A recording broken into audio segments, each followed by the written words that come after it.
The wind in the Montana Territory in 1886 did not simply blow, it scoured. It carried the grit of 1,000 miles of dry cut-grass prairie, picking up the alkali dust from the river bottoms and flinging it against anything foolish enough to stand upright. The sky was a brutal, endless expanse of pale blue that offered no shade and absolutely no mercy. It was a landscape that demanded hardness from its inhabitants. And the town of Bannock, huddled in the curve of the Grasshopper Creek, was a place built on cattle money, desperation, and the kind of gossip that could strip a woman's reputation faster than the wind-stripped paint from a barn. Clara Hart sat stiffly on the hard wooden seat of the buckboard wagon as it rattled down the main thoroughfare. She wore a traveling dress of dark wool that was too heavy for the heat of late June, but she kept her spine straight, her chin elevated, and her hands folded neatly in her lap. To anyone watching from the boardwalks, she looked the picture of composure. She was a lady of breeding, or at least she had been, before her father's heart stopped beating 6 months ago, leaving her with nothing but a crumbling house and a ledger full of debts written in red ink. Underneath the gray kid leather of her gloves, her hands were shaking. She pressed her thumbs hard against her knuckles to still them, praying the driver, a hired man named Jeb, who smelled of chewing tobacco and old sweat, would not notice. She was being delivered. That was the only word for it. The arrangement had been made with the swift, brutal efficiency of a cattle auction. When the bank called in the mortgage, Silas Crow had stepped forward. He was a man who owned half the valley, a man whose cattle brand was burned into hides from here to the Dakota line. He had offered to pay the debts. He had offered to secure her future. He had offered rescue. But rescue, Clara had learned in the last 3 weeks, was often just coercion dressed up in the Sunday best of charity. The wagon lurched over a rut, and Clara gasped, catching herself on the railing. "Steady," she told herself. "You do not have the luxury of fear, not anymore." They passed the general store, where 2 women in calico bonnets stopped sweeping the boardwalk to stare. Clara felt their eyes like physical touches. They knew. Everyone in this dust-choked town knew that Clara Hart was being traded for a stack of banknotes. She saw one of the women lean close to the other, whispering behind a cupped hand. They did not see a tragedy. They saw a climber. They saw a woman who had failed to secure a husband when her family had money and was now selling herself to the highest bidder to stay out of the poorhouse. A group of men lounging outside the Golden Leaf Saloon fell silent as the wagon approached. One of them, a cowboy with a hat pulled low, spat a stream of brown tobacco juice into the dust and watched her with a heavy, lidded gaze. It was the way men looked at a horse they were thinking of buying, checking the teeth, checking the flanks, wondering if the spirit had been broken yet. Clara looked straight ahead, fixing her eyes on the white steeple of the church at the end of the street. The preacher, Reverend Thomas, was standing on the steps. As the wagon drew near, he busied himself with dusting off his jacket, refusing to meet her gaze. Even God's representative, it seemed, was embarrassed by the transaction that was about to take place under his roof. The wagon pulled up in front of the livery stable, where a black carriage waited to take her the final 100 yards to the church. Standing beside the carriage was Silas Crow. He was a tall man, broad in the shoulders, dressed in a black frock coat that seemed to absorb the sunlight. His face was handsome in a severe, sharp-edged way, with a mustache groomed to perfection and eyes the color of slate. He watched her descend from the wagon with the proprietary air of a man surveying a new fence line. "Clara Hart," he said. His voice was deep, smooth, and utterly devoid of warmth. "You are on time, Mr. Crow." Clara replied. She did not offer her hand. He did not ask for it. He stepped closer, blocking the view of the street. He smelled of expensive bay rum and stale cigar smoke. His eyes swept over her face, searching for something, fear, perhaps, or gratitude. He found only the mask she had carefully constructed. "You look pale," he observed. "I trust you are not having second thoughts. It would be a shame to let the bank officers back into your father's house this afternoon." The threat was subtle, tucked away inside a concern, but it hit its mark. Clara felt a cold knot tighten in her stomach. "I am ready, Mr. Crow," she said. "Good." He gestured to a man standing near the heads of the carriage horses. "Mercer, get her trunk." Clara turned her gaze to the man he addressed. Luke Mercer. She had heard the name whispered in town, usually followed by a shaking head. He was Crow's foreman, the right hand of the Crow Empire. Luke Mercer did not look like the other cowboys. He was leaner, seemingly carved out of the same hard wood as the wagon wheels. His hat was battered, the brim pulled low, shading a face that had seen too much sun and too much trouble. He moved with a quiet, predatory grace as he walked around the horses. When he reached for her trunk, Clara saw his hands. They were large, capable hands, but the knuckles were scarred, the skin rough and weathered. He lifted the heavy trunk as if it contained nothing but feathers. As he secured it to the back of the carriage, he paused and looked at her. It was a fleeting glance, but for a second, Clara felt the air leave her lungs. His eyes were not like the dead slate of Crow's. They were dark, intelligent, and unsettlingly calm. He did not leer like the men at the saloon, nor did he judge like the women on the boardwalk. He looked at her with a careful, measured distance, as if he were gauging the distance of a storm. It felt safer than politeness. It felt honest. "Mrs.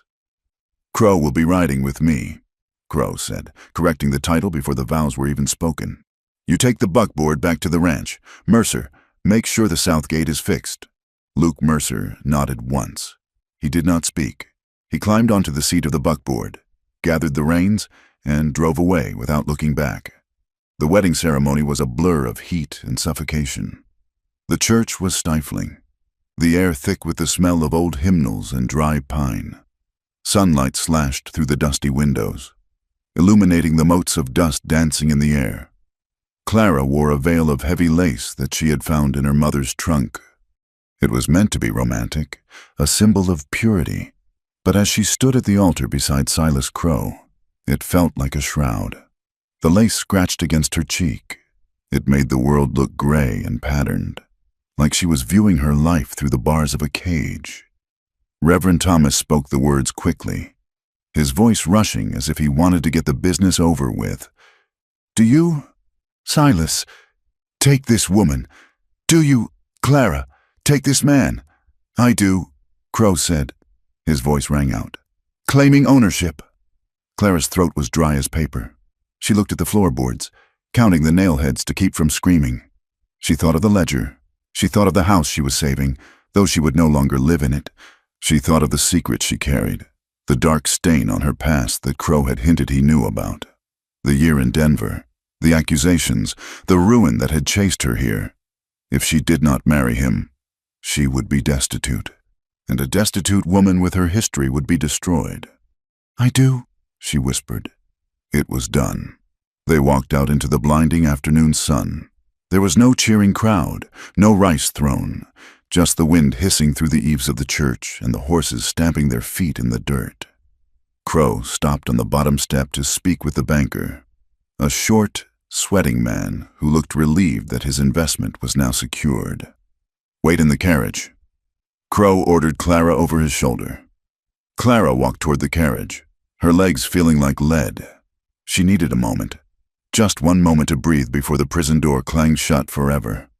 She stepped around to the shaded side of the carriage, pressing her forehead against the cool wood of the wheel spokes. Hot tears pricked her eyes. She fought them, biting her lip until it tasted of iron.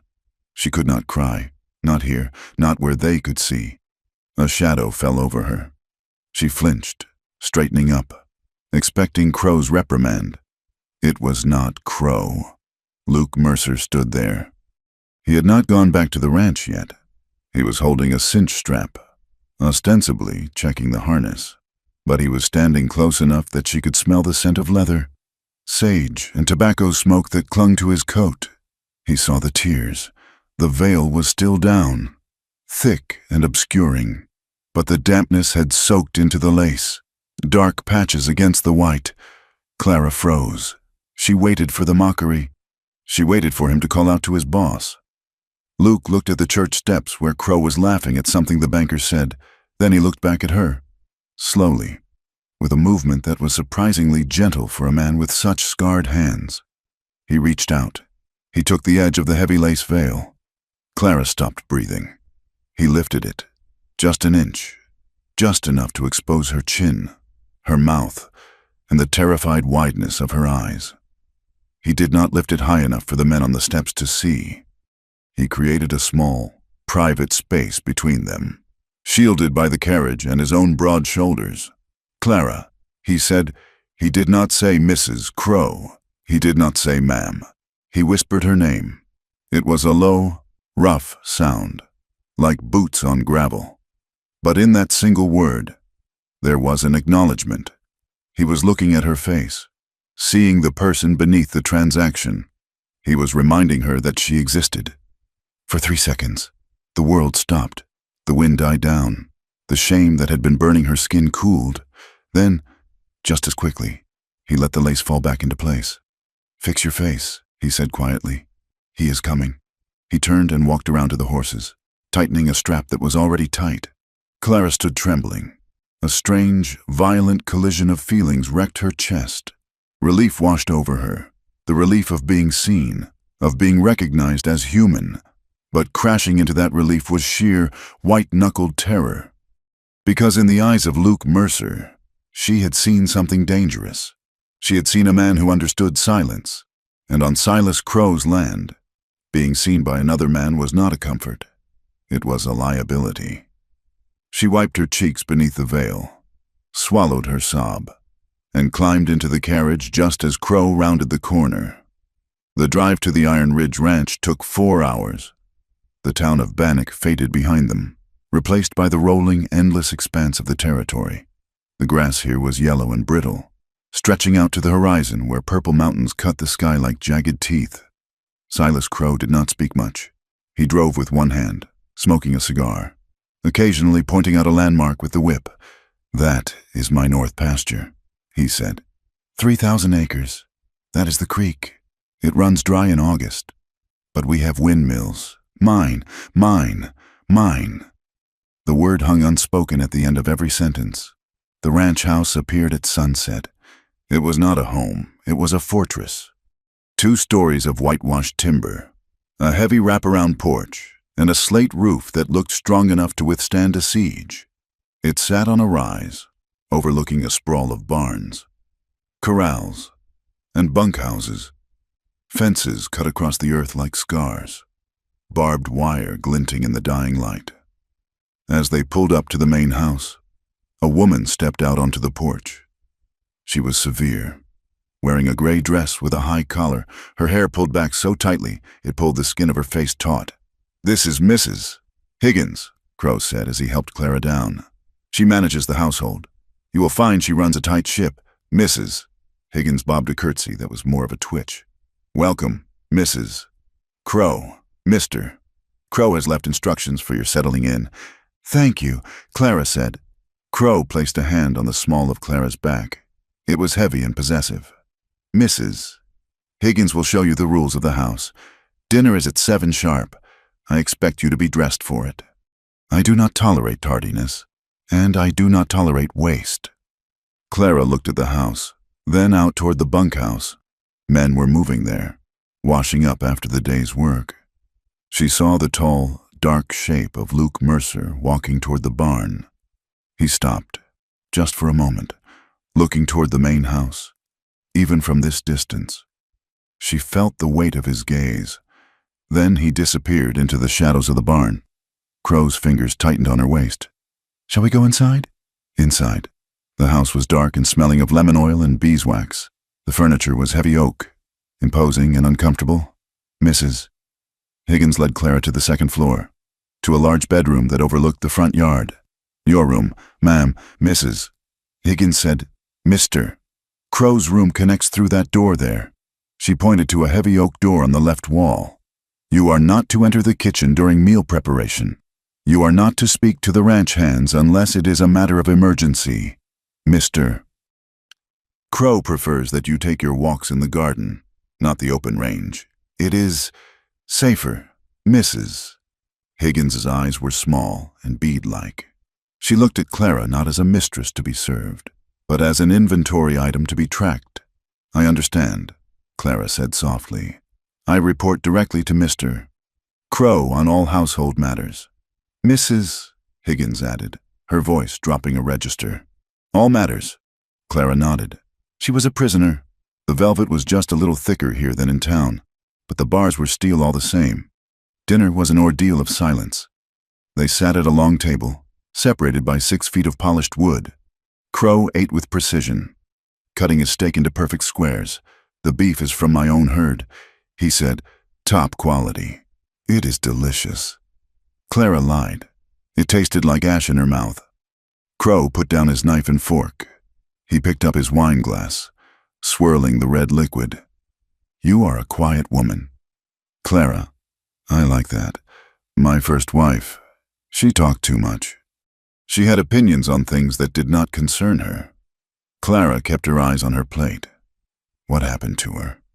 She died, Crow said flatly. The winter of '79 was hard. Pneumonia. He took a sip of wine, his eyes fixing on her.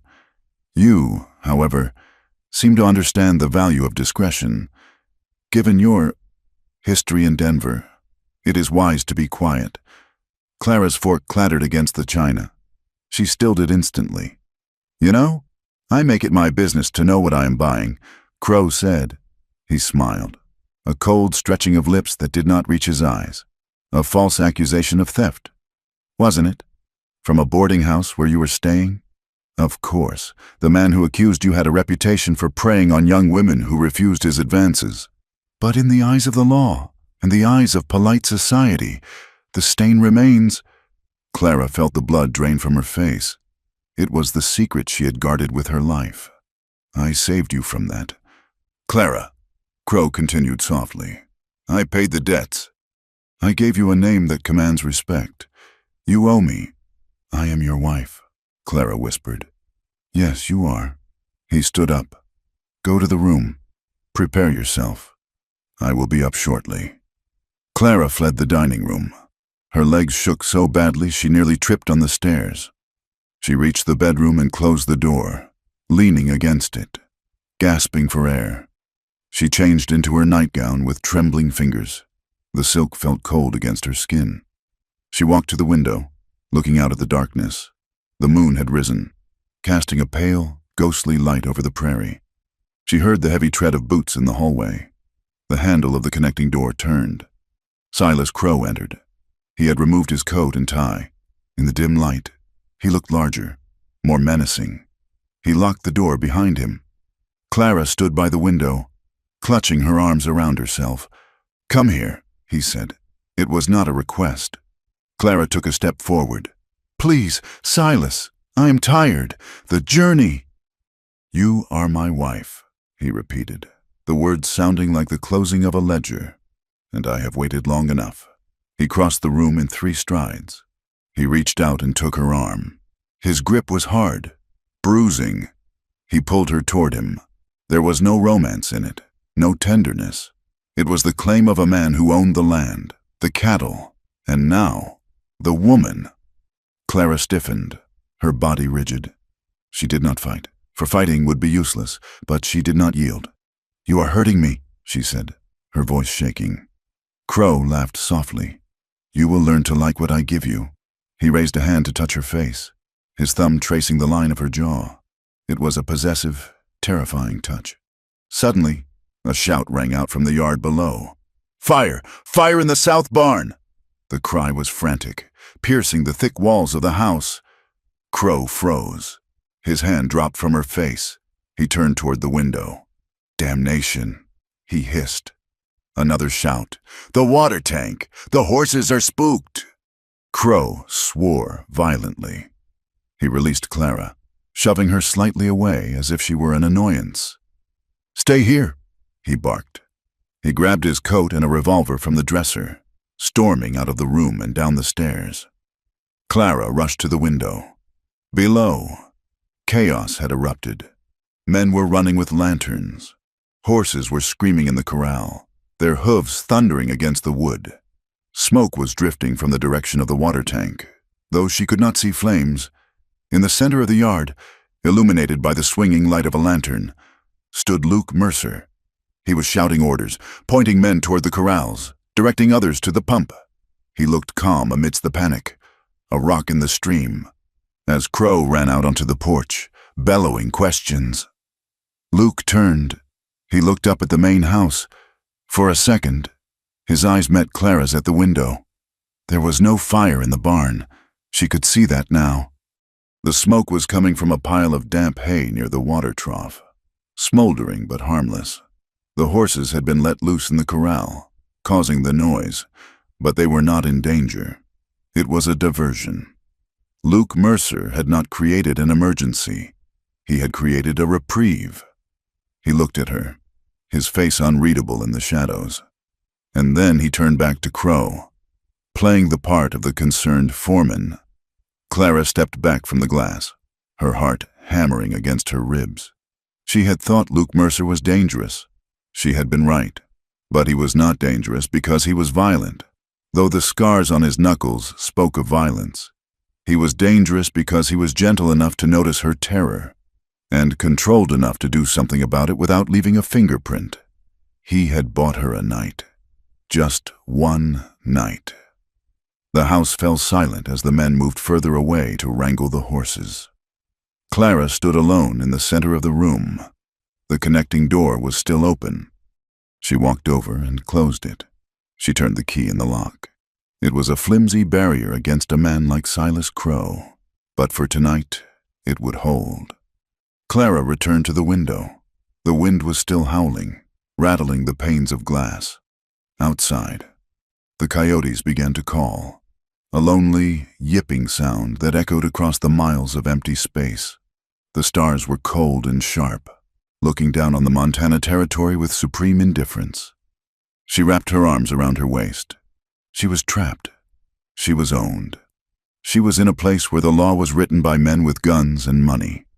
But as she watched the lantern light bobbing in the distance, where a scarred cowboy was calmly lying to his boss to save a woman he didn't know, Clara Hart realized something. She wiped the last of the tears from her face. Survival here would not come from being a lady. It would not come from being good or polite or submissive. Survival would require becoming someone else entirely, someone harder, someone who could hide her tears not beneath a veil, but beneath a layer of iron. She watched the dark shape of Luke Mercer in the distance. "I see you," she whispered to the glass, and for the first time in 6 months. Clara Hart did not feel entirely alone in the dark. She turned from the window and blew out the candle. The room went black, but she did not sleep. She lay in the dark and listened to the wind, sharpening her mind like a knife. The weeks that followed the wedding were not measured in hours or days, but in the accumulation of dust on the window wills and the slow, grinding turn of the seasons. Summer in the Montana Territory was a crucible. The sun beat down on the Iron Ridge Ranch with a weight that felt personal, bleaching the grass to the color of old parchment and turning the earth into a cracked mosaic of dry mud. Clara Crow learned quickly that idleness was a trap. If she sat still, she became nothing more than an ornament in Silas Crow's fortress, a doll to be dressed for dinner and discarded in the dark. If she sat still, the terror of her nights would bleed into her days until she drowned in it. So, she chose to be useful.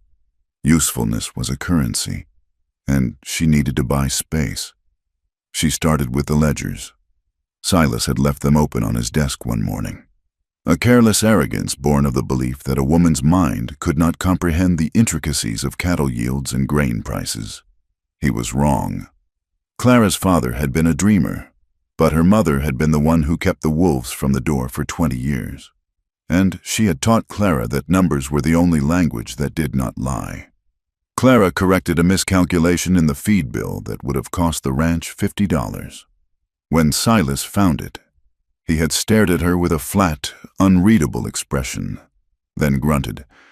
The next day, a stack of disorganized receipts was left on the dining table. It was not permission, exactly, but it was an allowance. She took over the supply inventory. She organized the pantry, counting sacks of flour and barrels of coffee. She learned to mix salves for rope burns and cuts, turning the back porch into a makeshift infirmary. The work gave her a reason to move through the ranch with purpose, to step out of the shadows of the main house and into the harsh, bright reality of the yard. However, moving through the ranch meant navigating the eyes of the men who worked it. There were 12 hands currently on the payroll, rough men with faces like cured leather and morals that shifted with the wind. To them, Clara was an anomaly. She was the boss's bought wife, a piece of softness in a hard world, and their reactions ranged from pity to predation. One afternoon, Clara was carrying a basket of linens from the wash line. The wind was whipping the sheets around her, tangling the fabric. As she struggled to pin a heavy quilt, a shadow fell over her. It was a hand named Dutch, a thick-set man with yellowing teeth and eyes that always seemed to linger on her chest. "Let me help you with that, Mrs. Crow," Dutch said. He stepped too close, invading her personal space. His hand reached out, not for the basket, but to brush against her arm. Heavy load for such small hands. Clara stepped back, her heart hammering against her ribs. "I have it, thank you." Dutch smiled, and it was a greasy, knowing thing. "No need to be shy. Ma'am, Mr. Crow is away checking the south line. It gets lonely out here." He took another step. Suddenly, the air seemed to drop 10 degrees. "Dutch!" The name was spoken quietly, without a shout, but it cut through the wind like a whip crack. Dutch froze. He turned slowly. Luke Mercer stood 10 feet away, near the corner of the bunkhouse. He was leaning against a post, whittling a piece of cedar with a long-bladed knife. He didn't look up from his work. He just sliced a curl of wood, the sound distinct in the silence. "The horses need water," Luke said, "and the tack room is a mess." Dutch bristled, his face flushing red. "I was just helping the lady." Luke looked up then. His eyes were dark and absolutely still. "You were wasting time." There was a moment of tension, thick and suffocating. Dutch looked at Luke, then at the knife, then at the hard line of Luke's jaw. The hierarchy of violence on the ranch was clear. Silas Crow owned the land, but Luke Mercer owned the men. Dutch spat on the ground, hitching up his belt. "Just being neighborly," he muttered, before turning and stalking off toward the barn. Luke watched him go until he disappeared into the shadows. Then he folded his knife and slid it into his pocket. He looked at Clara. He did not ask if she was all right. He did not offer empty comfort. He simply nodded at the basket in her hands. "Wind is picking up from the north," he said. "Best get those sheets in before the dust ruins them." Clara gripped the wicker handle of the basket. "Thank you, Mr. Mercer." Luke tipped his hat, a barely perceptible motion, and walked away. It was their first real interaction since the wedding, and it set the terms of their existence. He would protect her, but he would not acknowledge that she needed protecting. He kept a careful, deliberate distance. He never touched her, if he handed her a ledger. He placed it on the table rather than passing it hand to hand, if they passed in a doorway. He waited for her to clear it completely before stepping through. In a world where Silas Crow's touch was a demand and the other men's gazes were a violation, Luke's restraint felt like the only promise Clara could trust. August brought a heat so intense it shimmered off the ground in waves, distorting the horizon. But in Montana, the heat was often a liar. One Tuesday, Silas had ridden into town to meet with the cattle buyer, leaving Clara and the crew behind. The afternoon sky, which had been a brilliant, searing blue, suddenly bruised purple in the west. The temperature plummeted 20 degrees in the span of 10 minutes. A summer squall. Clara was in the vegetable garden, trying to salvage the last of the radishes. When the first hailstone hit the dirt, it was the size of a marble. Within seconds, the sky tore open. The wind screamed, tearing shingles from the roof of the shed. The horses in the near corral, sensing the pressure drop, went into a frenzy. Clara abandoned the basket and ran toward the house, shielding her head with her arms. The hail was coming down harder now, stinging like buckshot. Through the gray curtain of ice and rain, she saw a calf, one of the late-season births, panic, and bolt through a gap in the fence, heading toward the creek bed, which would flash flood in minutes. Without thinking, Clara changed course. She ran toward the calf. Her skirts were heavy with mud, dragging at her legs. The wind pushed against her, trying to knock her flat. She reached the creek just as the water began to rise, a brown sludge of mud and debris. The calf was bleeding, stuck in the mud up to its knees. Clara slid down the embankment, the icy water soaking her boots instantly. She grabbed the calf around the middle, pulling with all her strength, but the mud held fast and the animal thrashed, knocking her backward into the water. She gasped as the cold shock hit her. She scrambled for purchase, slipping, the water rising to her waist. Suddenly, a rope hissed through the air. A loop settled over the calf's neck. The rope went taut. "Grab the tail!" a voice roared over the wind. Clara looked up to see Luke on the bank, the other end of the rope wrapped around his gloved hand. His boots dug into the mud. She grabbed the calf's tail. Luke heaved, his back muscles straining against his wet shirt. With a sucking sound, the calf popped free. Luke dragged it up the bank, and Clara scrambled up after it, clawing at the wet grass. She collapsed on the top of the ridge, gasping for breath, shivering violently. The hail had turned to a freezing rain that soaked her to the bone. Luke didn't waste time. He scooped the calf up in one arm and reached down with the other hand to grab Clara's arm. His grip was iron hard, steady and sure. He pulled her to her feet. To the barn, he shouted. They ran together, heads down against the gale. Inside the barn, the noise of the storm was muffled to a dull roar. The air was warm and smelled of hay and horse sweat. Luke dropped the calf into a pile of straw where its mother was waiting. Then he turned to Clara. She was shaking uncontrollably, her teeth chattering.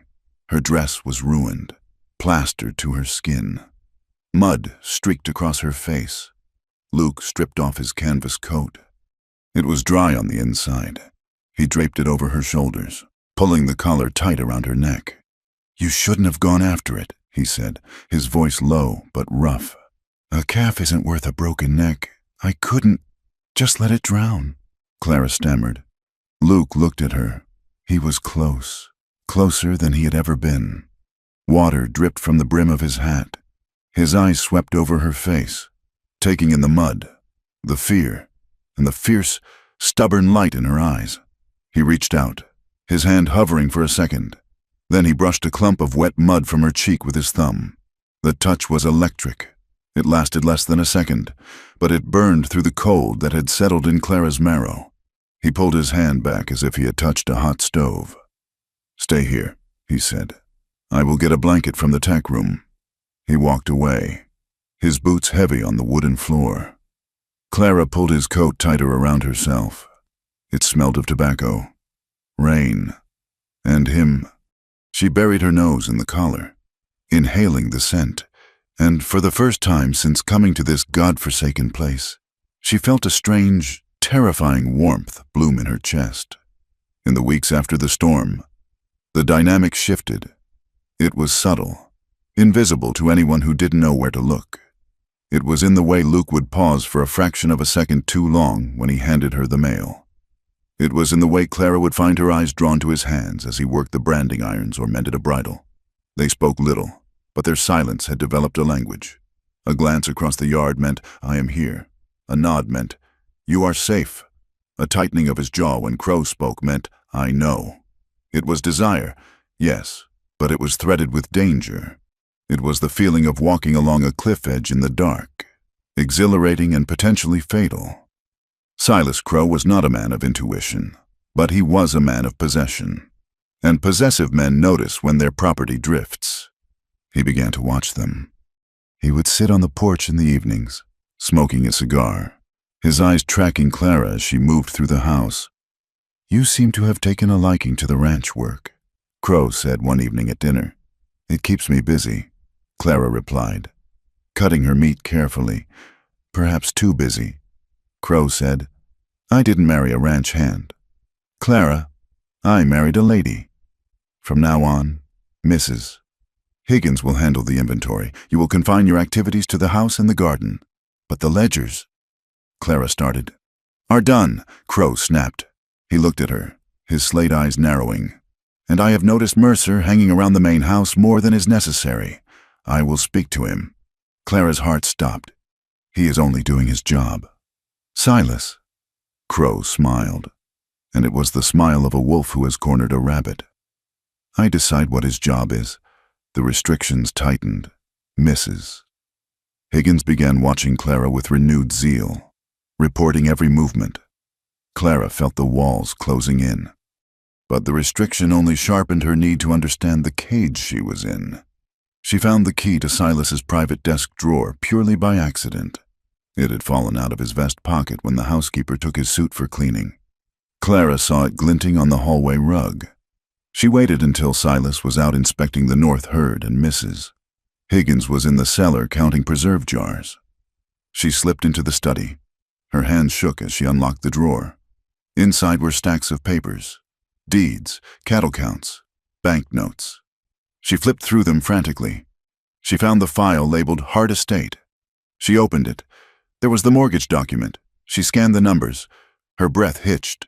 The interest rate had been changed. The original number was crossed out and replaced with a figure that was illegal under territorial law. But worse, she found a letter from the bank manager to Silas, dated 3 months before her father's death. Mr. Crow, regarding the Hart property. "We have successfully delayed the refinancing application as you requested. The pressure should be sufficient to force a sale or foreclosure by winter." It hadn't been bad luck. It hadn't been her father's poor management.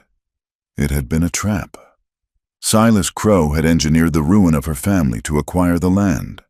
And when the land hadn't been enough, he had acquired her. Clara put the papers back, her hands trembling with a cold. Clear rage. She wasn't a rescued bride. She was the spoils of war. She needed to tell someone. She needed to tell Luke. She found her chance 2 days later. Silas had ordered a trip to town for supplies before the fall roundup. He didn't want to go, so he sent Luke to drive the wagon, with explicit instructions to be back before dark. The drive was quiet. Luke kept his eyes on the road. When they reached town, Luke pulled the wagon up to the general store. "I have to load the flour," he said. "You stay close. I need to go to the apothecary," Clara said. "Mrs. Higgins needs headache powders." Luke hesitated. Scanning the street, it was midday, but the town felt restless. "It's not safe for you to walk alone. I will be 2 doors down." "Luke, please." He nodded once. 5 minutes. Clara walked to the apothecary, her mind racing. She needed to tell him about the letter. But how? And what could he do? He was just a foreman. As she stepped out of the apothecary, clutching the small paper packet, 2 men stepped off the boardwalk, blocking her path. They were drifters, smelling of stale beer and unwashed wool. "Well now, look at this," one of them said, grinning to reveal missing teeth. "If it ain't Crow's little bird."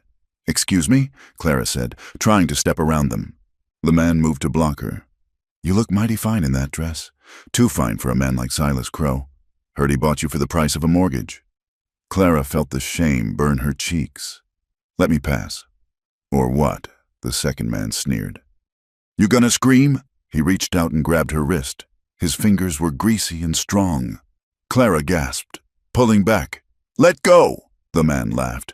Then, abruptly, the laughter died. The man's eyes went wide, looking over Clara's shoulder. "Let her go!" The voice was not loud. It was barely above a whisper, but it carried the weight of a gravestone. The man released Clara's wrist instantly. Luke stood behind her. He hadn't drawn his gun. His hands were hanging loose at his sides, but his posture was coiled, radiating a violence that was all the more terrifying because it was completely controlled. He looked at the men with eyes that were empty of anything human. "Move," Luke said. The men stumbled back, tripping over their own feet. "Sorry, mister, just having fun. Move!" They turned and ran, disappearing down an alley. Luke didn't watch them go. He looked at Clara. He saw the red marks on her wrist where the man had grabbed her. His jaw tightened until a muscle jumped in his cheek. "Get in the wagon," he said. They drove back in silence.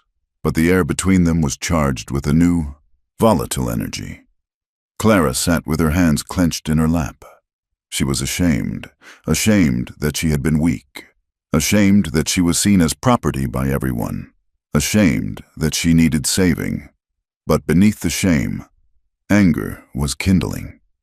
That night, the house was quiet. Silas was asleep, heavy with whiskey. Clara couldn't breathe in her room. She went down to the kitchen for water. She lit a single candle. As she turned from the pump, she saw Luke. He was standing by the back door, having just come in from the bunkhouse. He stopped when he saw her. The candlelight flickered, casting long shadows against the walls. Clara put the glass down. Her hands were still shaking from the encounter in town. "Thank you," she whispered. "For today." Luke walked into the room. He didn't stop until he was standing 3 feet from her. He took off his hat and set it on the table. "I should have killed them," he said. His voice was flat, matter of fact. "No," Clara said. "No more violence." Luke looked at her, and his mask slipped. For the first time, she saw the exhaustion in him, the weight of a life spent doing ugly things for survival. He didn't protect you because it was right. Clara, he protected you because you belonged to him. "I know," Clara said. "I found the papers. Luke, the mortgage. He rigged it. He destroyed my father to get the land." Luke didn't look surprised. "That sounds like Silas." Clara took a step toward him. "Why do you stay? You aren't like him." Luke looked down at his hands, the scarred knuckles, the calluses. "I tried to leave once," he said quietly. "Before I came here, I worked for a man in Wyoming. Big operator. I saw things I didn't like. I tried to walk away. He sent men after me. They didn't find me, but they found the family I was boarding with. Burned their place, killed the father." He looked up at Clara, his eyes full of ghosts. "I learned that when you run from men like that, you don't get away. You just give them a wider hunting ground, and you get innocent people hurt."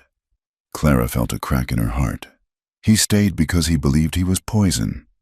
She stepped closer. The space between them shrank to inches. She could feel the heat radiating from him. "You are not poison." "Luke." She reached out. Her hand trembled in the air between them. She touched his sleeve. The fabric was rough. Luke went perfectly still. He stopped breathing. He looked at her hand on his arm, then up at her face. He didn't pull away, but he didn't move forward. He waited. He let her decide the distance. Clara slid her hand down his arm until her fingers brushed his hand. His skin was warm, rough, alive. "Luke," she whispered. He turned his hand over, catching her fingers. He didn't grip them hard. He held them like they were made of glass. He stepped in, just one step. He was close enough now that his chest brushed the lace of her bodice as he inhaled. He was close enough to warm her. Clara looked up at him. The fear that had defined her life for 6 months evaporated. In its place was a want so sharp it hurt. Luke raised his other hand. He didn't touch her. He brought it up to the side of her face, hovering an inch away, waiting for her to flinch. She didn't flinch. She leaned into his palm. He closed the gap. His hand cupped her jaw, his thumb tracing her cheekbone. It was a touch of reverence. "Clara." He breathed. He leaned down. His forehead rested against hers. They stood there in the candlelight, breathing the same air, 2 broken people fitting their jagged edges together. He didn't kiss her. It was too dangerous, too soon. But the intimacy of the moment was more profound than any kiss. It was a mutual surrender. Then, the floorboards creaked upstairs. Luke pulled back instantly. The mask slammed back into place, though his eyes were burning. "Go," he whispered, "before he wakes." Clara fled to her room, her heart racing not with fear, but with life. The next morning, the reckoning came.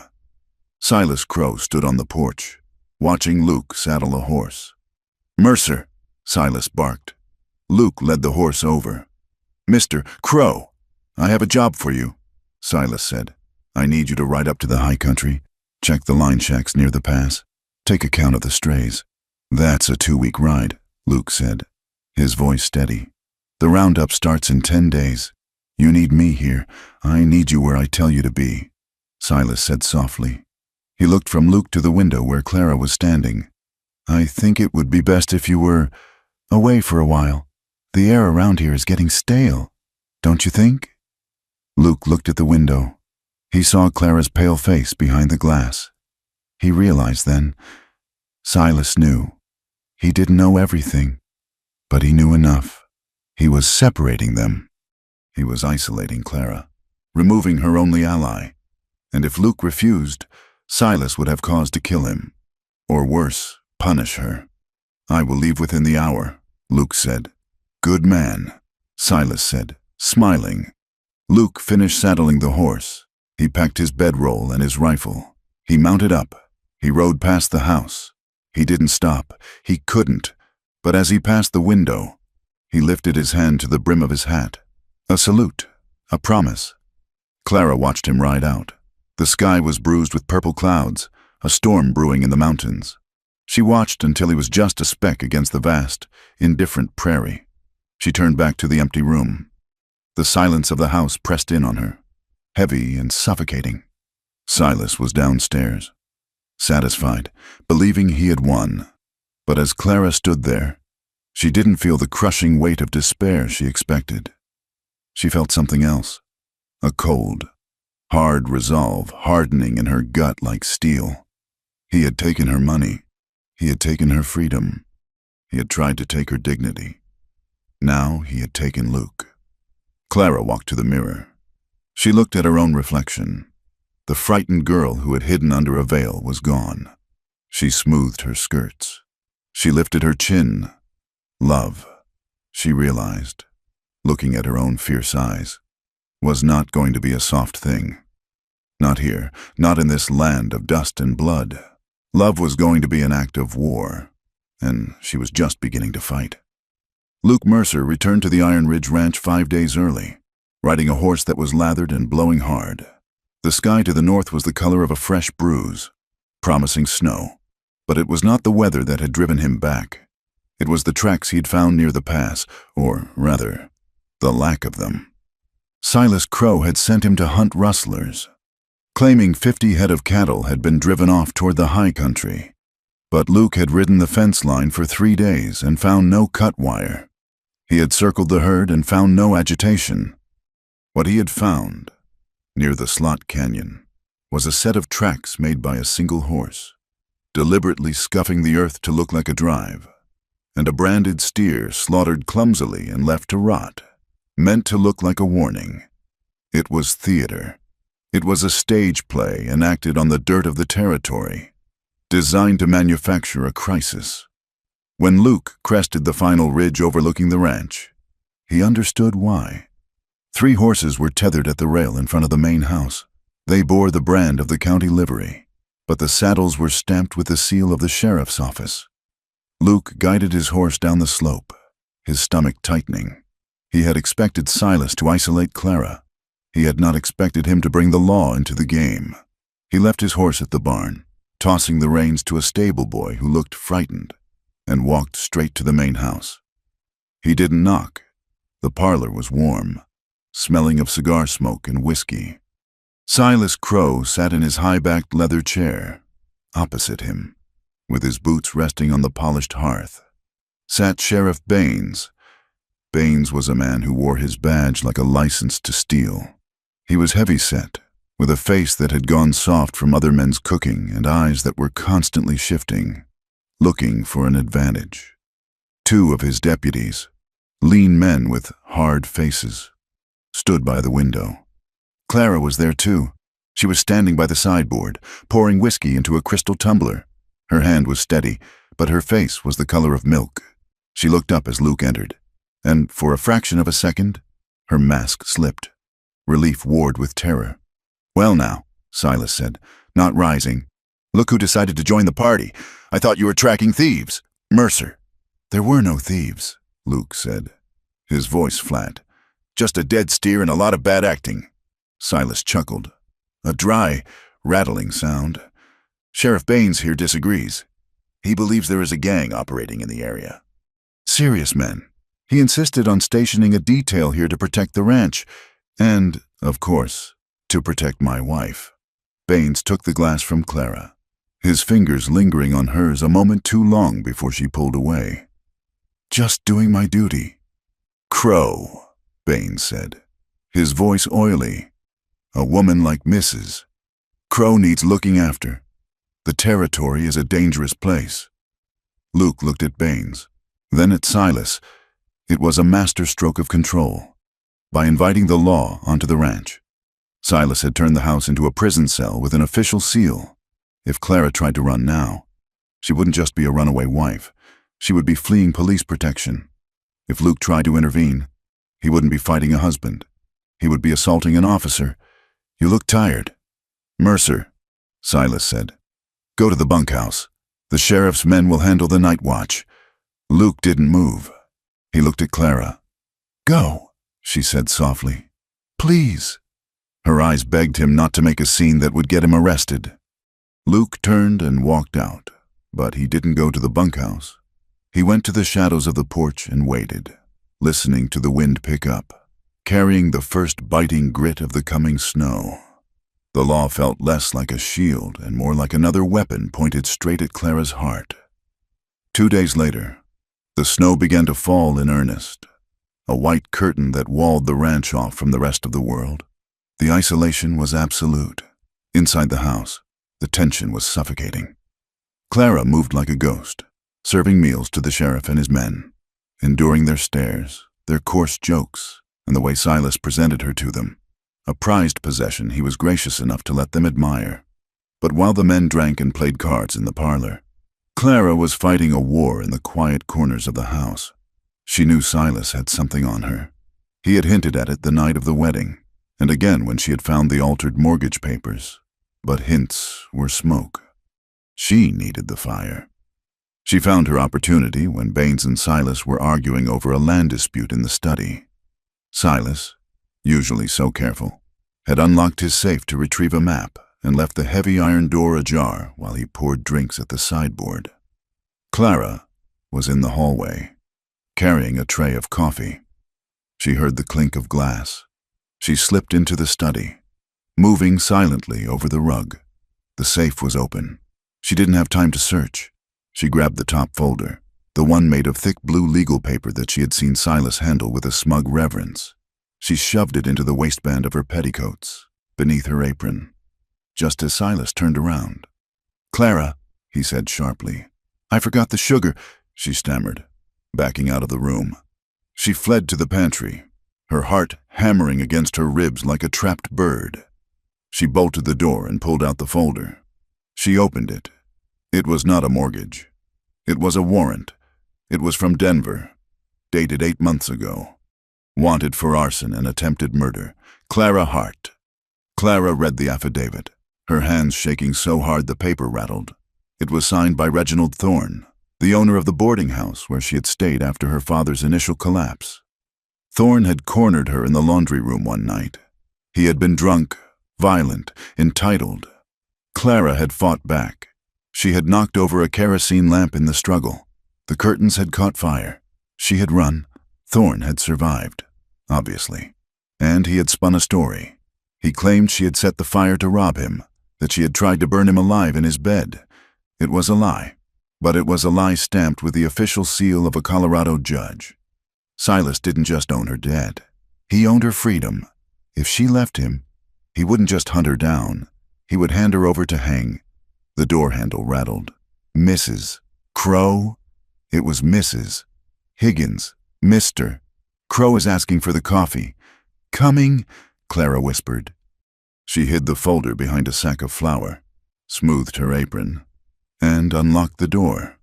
She walked back into the lion's den, carrying a tray of coffee, knowing that the man sitting in the leather chair held the power of life and death over her. That night, she met Luke in the tack room of the barn. It was the only place safe from the sheriff's men, who were too lazy to leave the warmth of the bunkhouse stove. The air was freezing, smelling of leather and sweet feed. Luke was mending a bridle by the light of a hooded lantern. He looked up when she entered. He saw the devastation in her eyes. "What happened?" he asked, standing up. Clara told him. She told him about Thorn, about the fire, about the warrant in the safe. She didn't cry. She was past tears. She spoke with the hollow, flat voice of someone who has realized the trap has no exit. He has me. Luke, she said, if I run, I go to prison. If I stay, I die by inches. Luke listened, his face set in stone. He didn't offer false hope. He didn't tell her it would be all right. He knew the law. A warrant like that, backed by a man like Silas Crow, was a death sentence. I thought I was strong, Clara said, her voice breaking. I thought I survived Thorn. But I didn't. He just sold me to a different master. Luke stepped closer. He reached out and took her hands. They were ice cold. You're strong. Clara, you are still standing. Am I? She asked. Or am I just waiting to fall? She looked at him, searching his face. And you? Luke, why are you still standing here? You know what he is. You know what he does. Why do you stay? Luke looked away, toward the dark corners of the barn. Because I owe him. He said, money? No, blood. He took a breath, the vapor clouding in the cold air. 5 years ago, before I was foreman, Silas wanted a piece of land along the creek. A homesteader named Miller lived there. He had a wife and a little girl. He refused to sell. Silas told me to move them. He told me to make it hard for them. Luke looked back at her, his eyes dark with a self-loathing that was years old. I cut their fences. I ran off their stock. I poisoned their well. I did it because I was young and hungry, and I wanted to be a big man on a big ranch. He swallowed hard. Miller packed up. They left in November. Their wagon broke an axle in the pass. The blizzard caught them. They all froze to death. Clara stared at him. She felt a chill that had nothing to do with the temperature. Silas paid for their burial, Luke said quietly. He told me it wasn't my fault. He told me the world is hard and only the strong survive. He gave me the foreman job the next week. I stayed because I felt like if I left, their deaths meant nothing. If I stayed, maybe I could keep things from getting that bad again. I told myself I was paying a debt. Clara pulled her hands away. That is not a debt. Luke, she said, her voice trembling. That is a chain. Luke flinched as if she had struck him. You stay because you are afraid, Clara said, her voice gaining strength. You are afraid that if you leave, you will have to face what you did.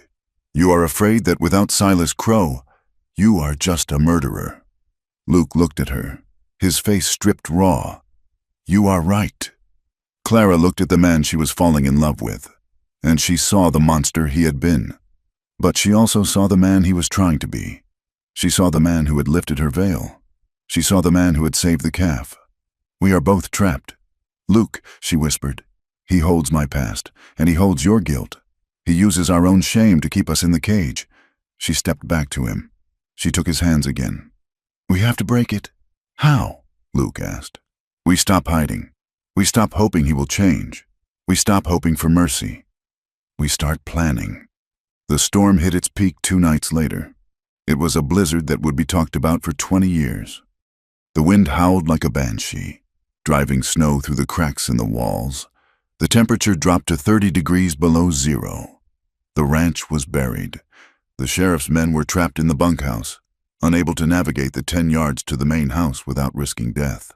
The firewood pile on the porch was dwindling. Inside the main house, the cold was a physical presence. The fire struggled to keep the rooms above freezing. Then, the accident happened. Silas slipped on the icy porch steps while trying to check the thermometer. He fell hard, twisting his knee and striking his head on the railing. He was carried inside by Luke, who had rigged a guide rope from the barn.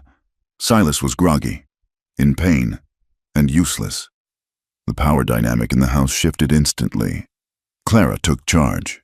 She ordered Mrs. Higgins to boil water. She tore up sheets for bandages. She set Silas's leg with a calm efficiency that stunned Luke. She wasn't the trembling bride anymore. She was a woman who knew that panic was a luxury she couldn't afford, but the cold was relentless. By the second night of the storm, the house was dangerously cold. Luke brought in the last of the wood. We need to conserve heat, he said. Everyone in the parlor. It's the only room with a good draft. Silas was passed out on the sofa, dosed with laudanum for the pain. Mrs. Higgins had retreated to the kitchen near the stove. Luke and Clara sat on the rug in front of the fireplace, wrapped in buffalo robes. The house creaked and groaned under the wind. The firelight flickered, casting their shadows tall against the wall. They were alone in the circle of light. Luke looked at Clara.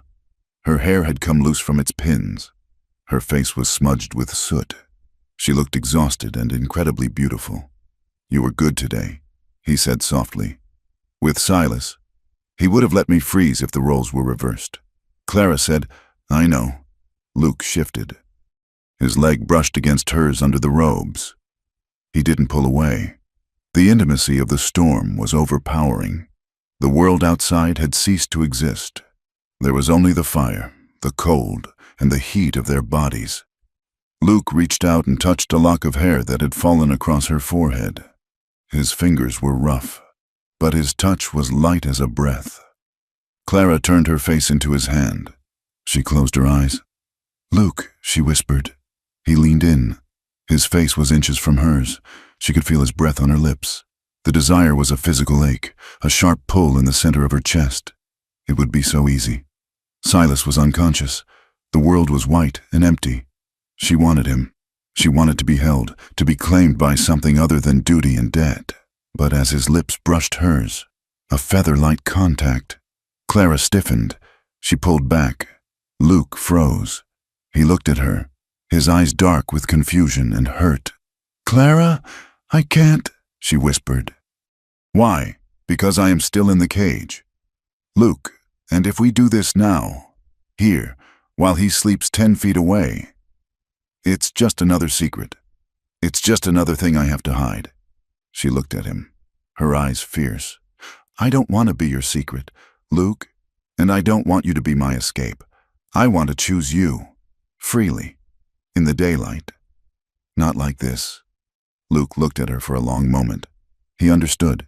She was refusing to trade one form of captivity for another. She was refusing to let her passion be something stolen. He nodded slowly. "You are right," he said.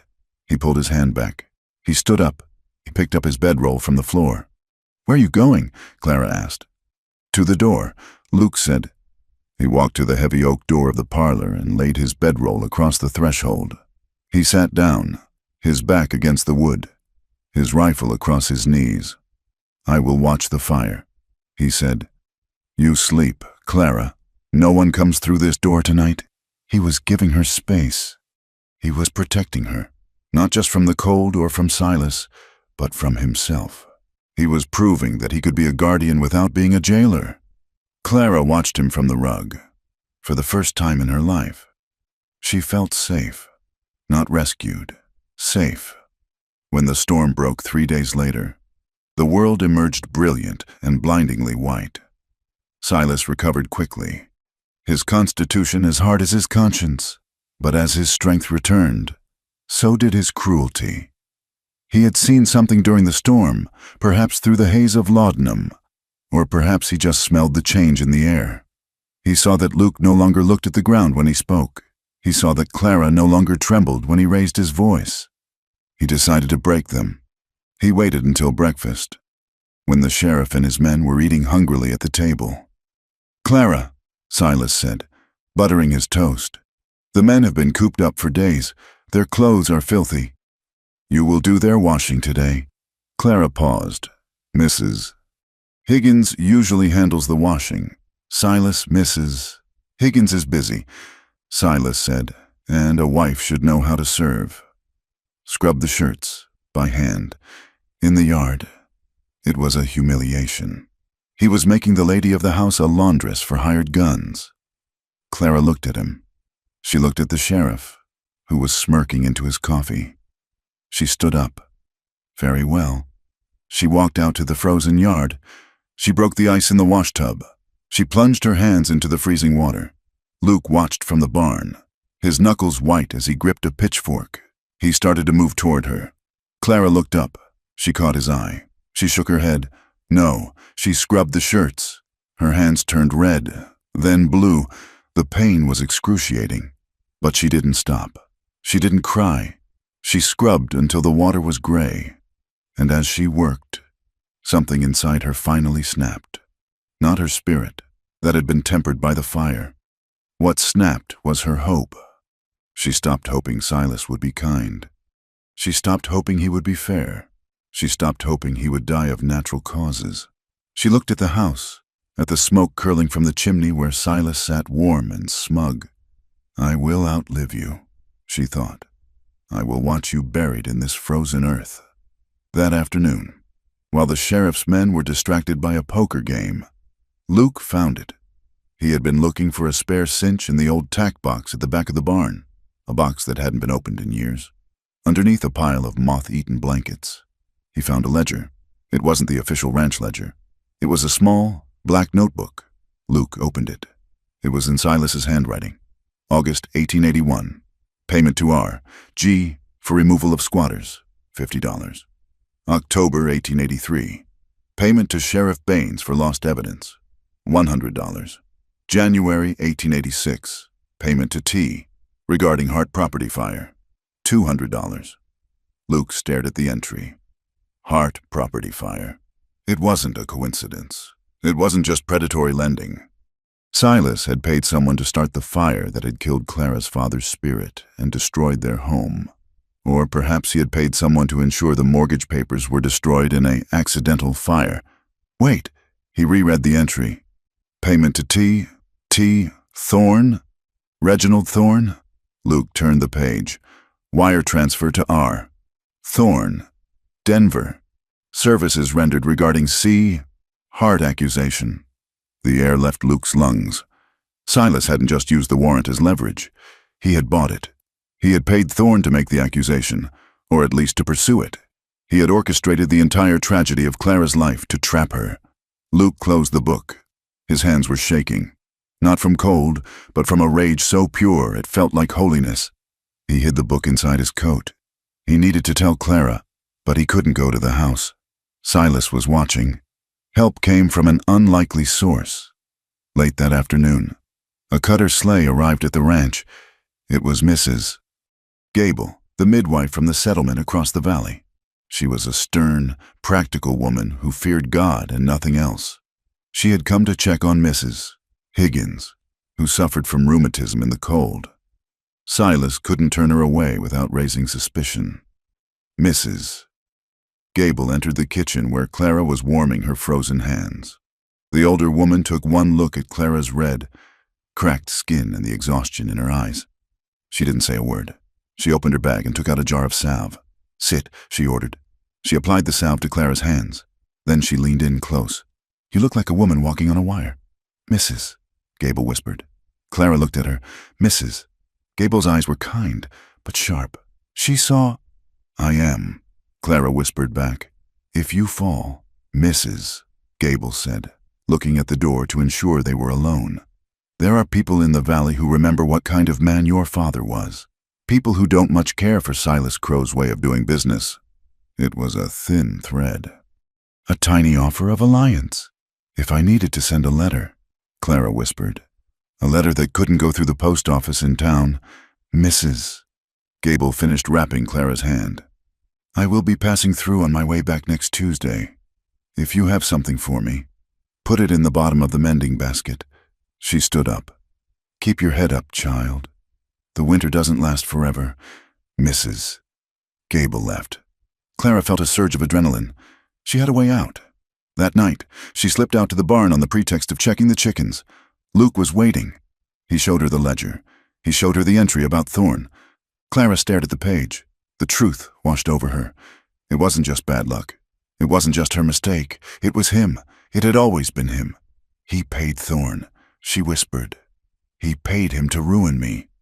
She looked up at Luke. Her eyes were dry. The tears were gone. He took everything from me. Luke, my name, my home, my freedom. And he took my soul. Luke said. He made me a part of it. They stood in the dark barn, the smell of hay and manure around them, the wind rattling the doors. They were two people standing in the wreckage of their lives, looking at the architect of their destruction. Luke took her hand. He placed the black book in it. "This is the end of him," Luke said.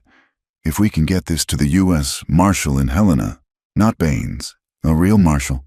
"It's a 3-day ride," Clara said, "through snow, with Baines guarding the gate." "I will get you out," Luke said. "No," Clara said, "not just me, us." She squeezed his hand. Her grip was surprisingly strong. "I am done being a victim. Luke, I am done being a survivor. I want justice." Luke looked at her. He saw the steel in her spine. He saw the woman who had walked through fire and come out the other side. "We do this together," he said. "Together," Clara repeated. She looked him in the eye. "We end this, Luke, or it ends us." There was no romance in the words. It was a contract. It was a declaration of war. Luke nodded. "Next Tuesday," he said, "when Mrs. Gable comes back, we make our move."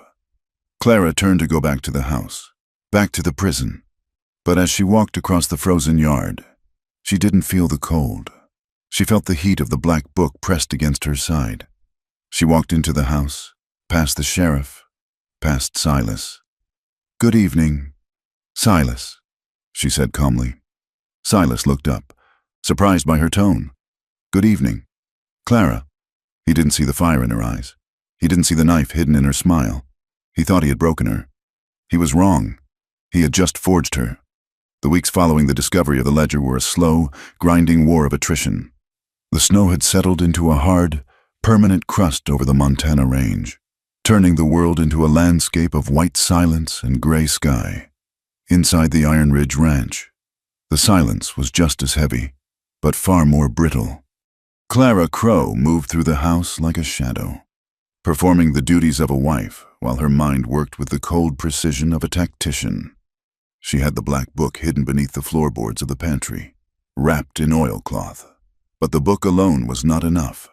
A book was just paper. She needed the human voices that echoed the crimes written in ink. She began to gather them, collecting fragments of truth like precious stones. It started in the kitchen. Mrs. Higgins, usually a fortress of propriety, had cracked under the strain of the long winter and the constant, menacing presence of Sheriff Baines's deputies. One afternoon, while kneading dough, she muttered about a cousin in the next valley who had been forced to sell his water rights for pennies on the dollar. He said it was legal. "Mrs." Higgins whispered, her hands punishing the flour. But he said the men who came to sign the papers wore masks before they wore suits. Clara did not press. She simply listened, filing the name away. Later, she spoke to the stable boy, a 14-year-old orphan named Toby who slept in the hayloft. He was terrified of Silas, flinching whenever the boss raised a hand. Clara brought him extra biscuits wrapped in a napkin. "You used to work at the Miller place, didn't you, Toby?" she asked softly, while he curried her mare. Before they moved on, Toby stopped brushing. His eyes darted to the door. They didn't move on. "Ma'am?" he whispered. "Not really. The wagon broke. I saw the wheel. Someone had sawed it halfway through." Clara felt a chill that had nothing to do with the drafty barn. "Sawed it?" Toby nodded, his face pale. "I saw Mr. Mercer fix the axle before they left, but the sawing happened at night. I think he knew. But he fixed it anyway so they could leave. He wanted them gone before the snow hit. He was trying to save them." Clara touched the boy's shoulder. "You are a brave boy. Toby, keep that to yourself for now." She walked back to the house, the wind biting at her cheeks. Luke hadn't just enforced the eviction. He had tried to mitigate the damage of a sabotage he likely hadn't ordered. It was a thin distinction, but it was there. However, if Clara was finding cracks in Silas's armor, the town of Bannock was busy reinforcing the walls around her.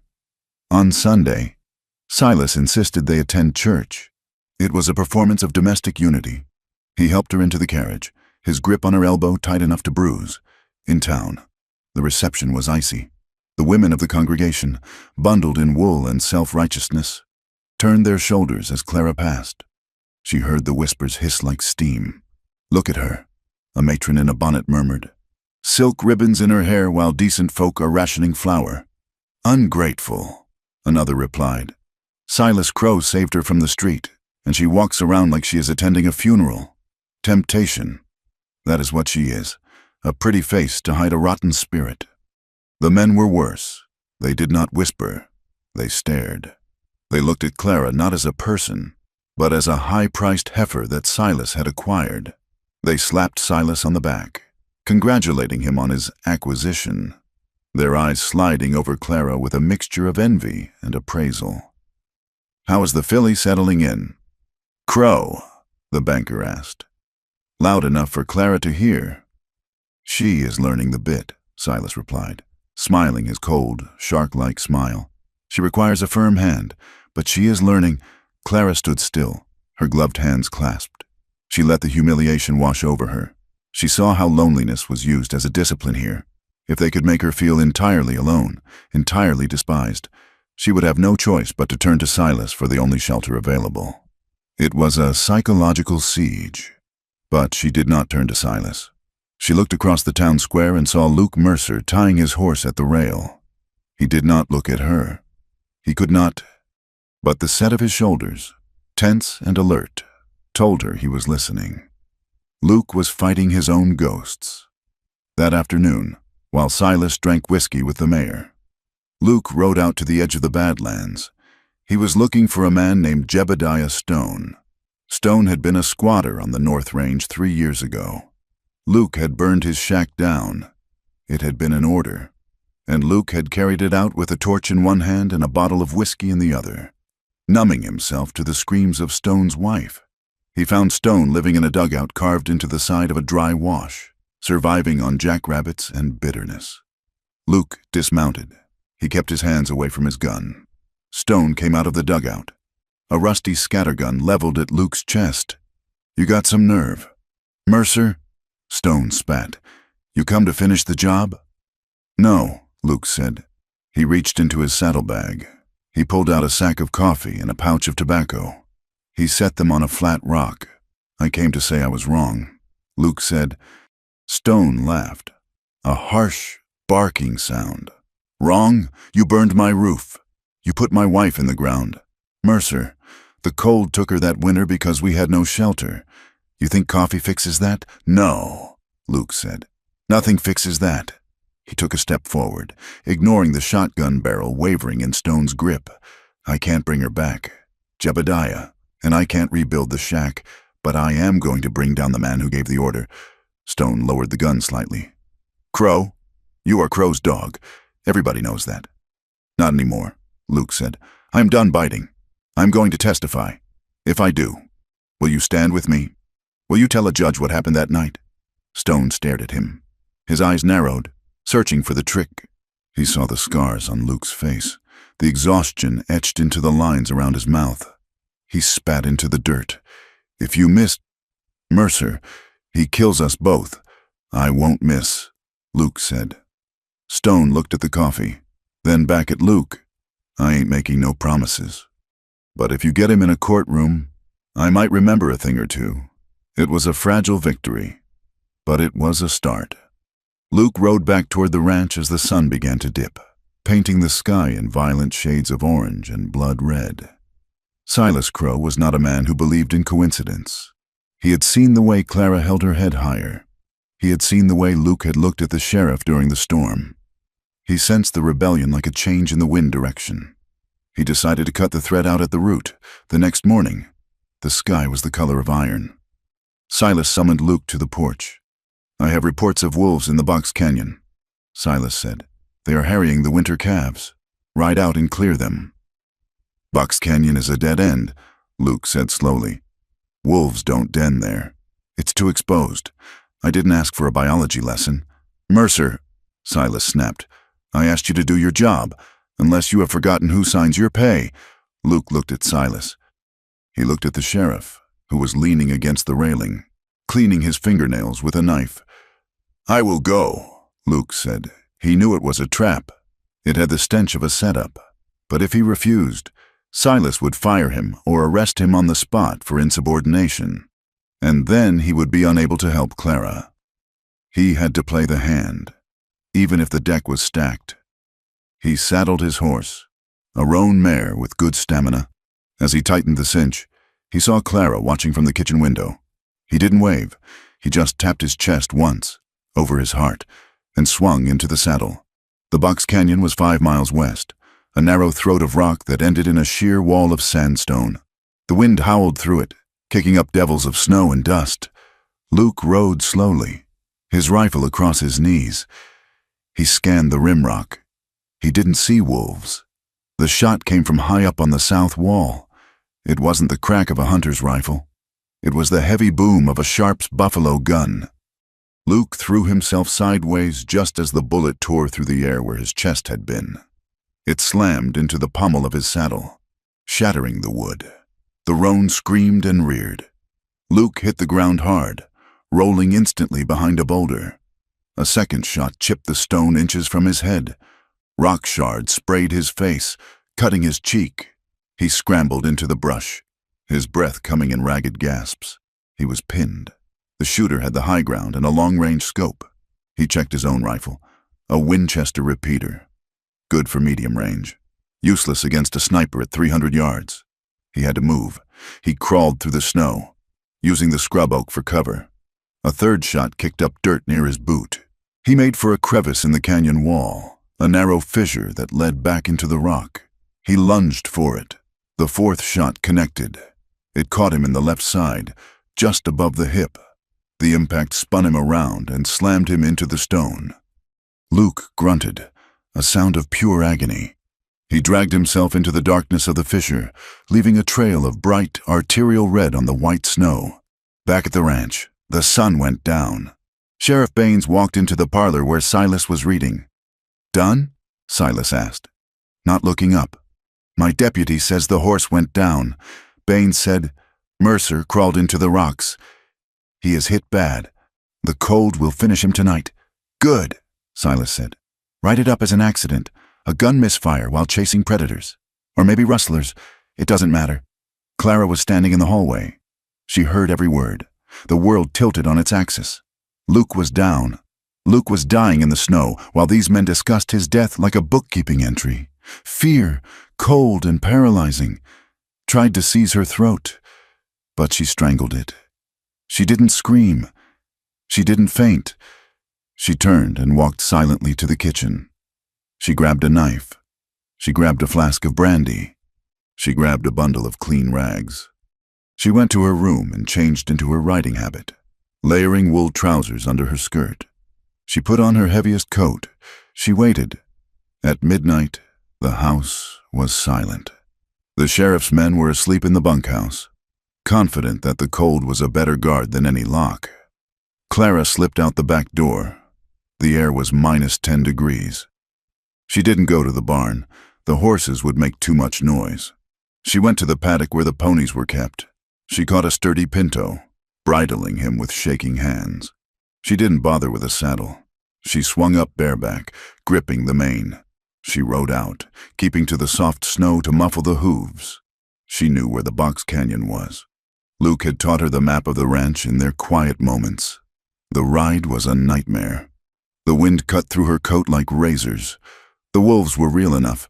She heard them calling in the distance. But she rode with a singular, terrifying focus. She reached the canyon mouth 2 hours later. The moon was high, casting the rocks in stark relief. She saw the dead roan mare. She saw the blood. "Luke!" she screamed, her voice tearing at her throat. "Luke!" The wind swallowed her cry. She slid off the pony. She followed the red trail. It led into a fissure, a dark crack in the earth. She squeezed inside. It opened into a small cave, a shallow depression protected from the wind. Luke lay against the back wall. He was gray, his eyes closed. His coat was soaked with blood. Clara fell to her knees beside him. She ripped her gloves off. She touched his face. It was ice cold. "Luke," she sobbed. "Open your eyes." He didn't move. She pressed her ear to his chest. A heartbeat, faint, thready. But there, she went to work. She cut open his shirt. The bullet had passed through the fleshy part of his side, missing the gut but taking a lot of blood with it. She poured the brandy on the wound. Luke's eyes snapped open. He gasped, a terrible, ragged sound, and tried to sit up. "Shh," Clara said, pushing him down. "I am here. It's Clara." Luke stared at her, his eyes unfocused and wild with pain. "Clara," he rasped, "you shouldn't be here. It's a trap." "I know," she said. "I don't care." She packed the wound with the rags, binding it tight with strips torn from her petticoat. Luke groaned, his head falling back against the stone. "You need heat," Clara said. She couldn't build a fire. The smoke would give them away. She lay down beside him on the hard stone floor. She opened her heavy coat and pulled it around him, pressing her body against his. He was shaking violently, the tremors of shock and hypothermia. "Hold on to me," she whispered. She wrapped her arms around him, burying her face in his neck. She gave him everything she had, her warmth, her strength, her will to live. Slowly, agonizingly, the shaking began to subside. Luke turned his head. His cheek brushed hers. "I thought I died," he whispered. "I thought you were an angel." "I am not an angel," Clara said fiercely. "I am the woman who is going to save you." Luke looked at her in the dim moonlight reflecting off the snow outside. His eyes cleared. He saw the determination in her face, the raw courage that had driven her into the freezing night.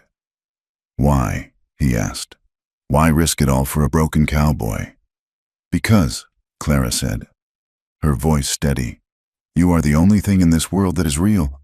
The truth hung in the air, stripping away the last of their defenses. Luke reached up with a trembling hand.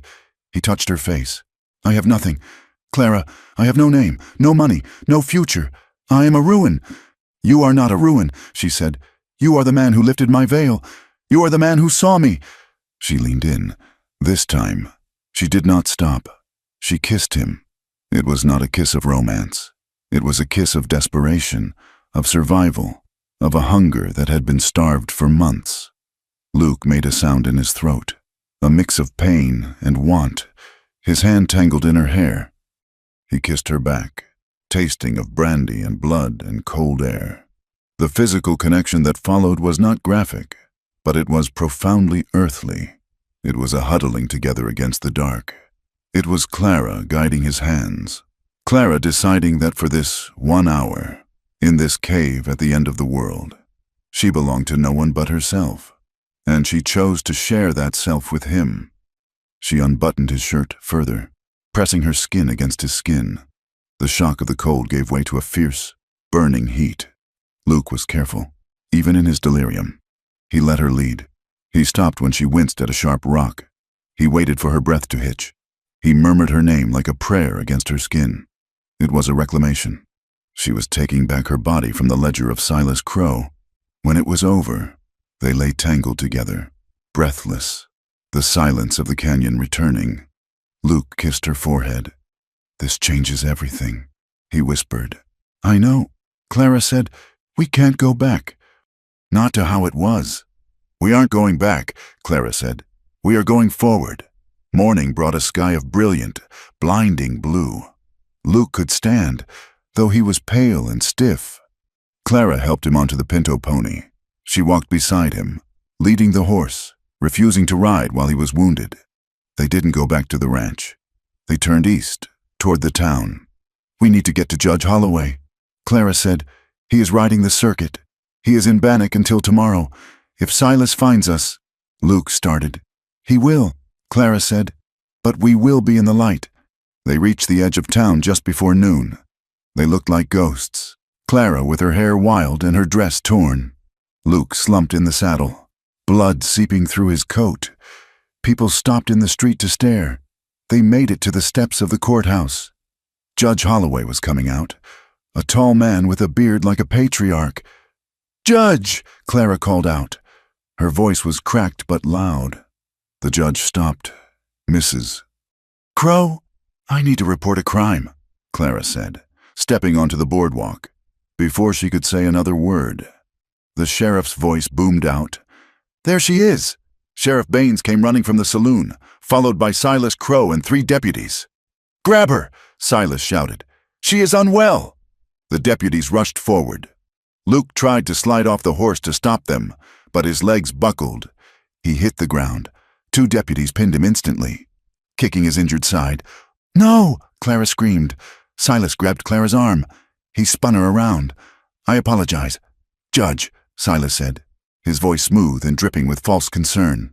"My wife, she has been suffering from hysteria. The winter has been too hard on her mind. She ran off last night in a fit of madness. And this man, he took advantage of her condition." "It's a lie," Clara shouted. "He tried to kill Luke. He is a murderer." The crowd gathered. They looked at Clara, wild-eyed, disheveled, shouting accusations. Then they looked at Silas, calm, well-dressed, the grieving husband. "She is unstable," Silas said sadly. "She imagines things.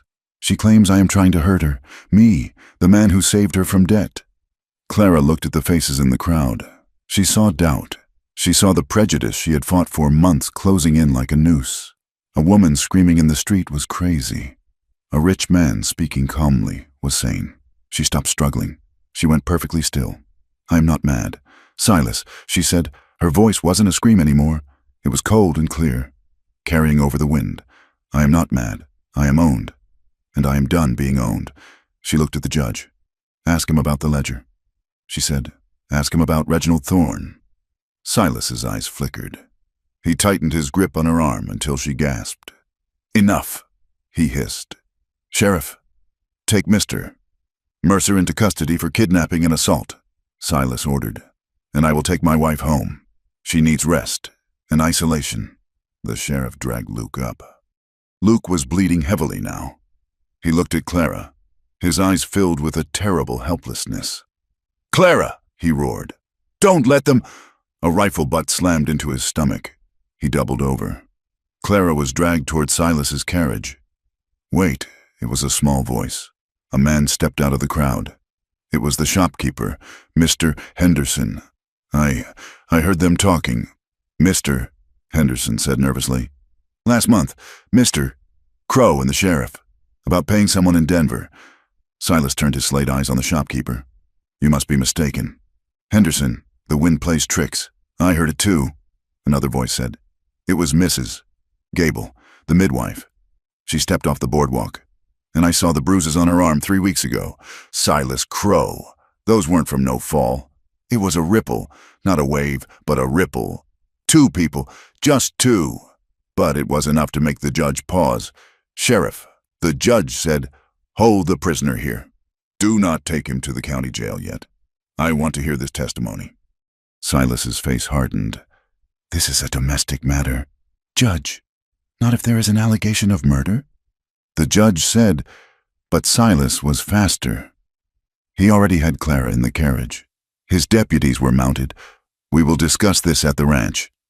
"Judge," Silas said, "I am taking my wife home." He cracked the whip. The carriage surged forward. Clara was thrown back against the seat. She watched the town recede. She saw Luke being held by the sheriff, blood on his face. Watching her go, she saw the look in his eyes. It wasn't defeat. It was the look of a man who has nothing left to lose. The carriage rattled out of town, kicking up dust. Clara sat straight. She didn't cry. She didn't beg. She looked at Silas. "You can take me back," she said quietly. "But you can't keep me." Silas didn't answer. He just drove the horses harder, running from the truth that was chasing him. Behind them, in the dusty street of Bannock, Luke Mercer spat blood onto the ground. "Get him to the cell," the sheriff ordered. Luke let them drag him, but his mind was already working. He knew the layout of the jail. He knew which deputy was a coward. And he knew that legal justice moved too slow for men like Silas Crow. Predators moved fast. Luke would have to move faster. He looked at the horizon where the carriage had disappeared. "I am coming," he promised silently. "And I am bringing hell with me." The cell in the basement of the Bannock courthouse smelled of damp stone, unwashed bodies, and the copper tang of old blood. Luke Mercer sat on the edge of the cot, his side throbbing with a dull, rhythmic heat where the bullet had torn through him. He did not touch the bandage. He simply breathed, counting the seconds, waiting for the morning light to hit the high barred window. Sheriff Baines sat at the desk at the end of the corridor, his boots up, whittling a stick. He was whistling a tune, off-key and cheerful. It was the sound of a man who believed he had won. "You are wasting your time. Mercer, Baines called out.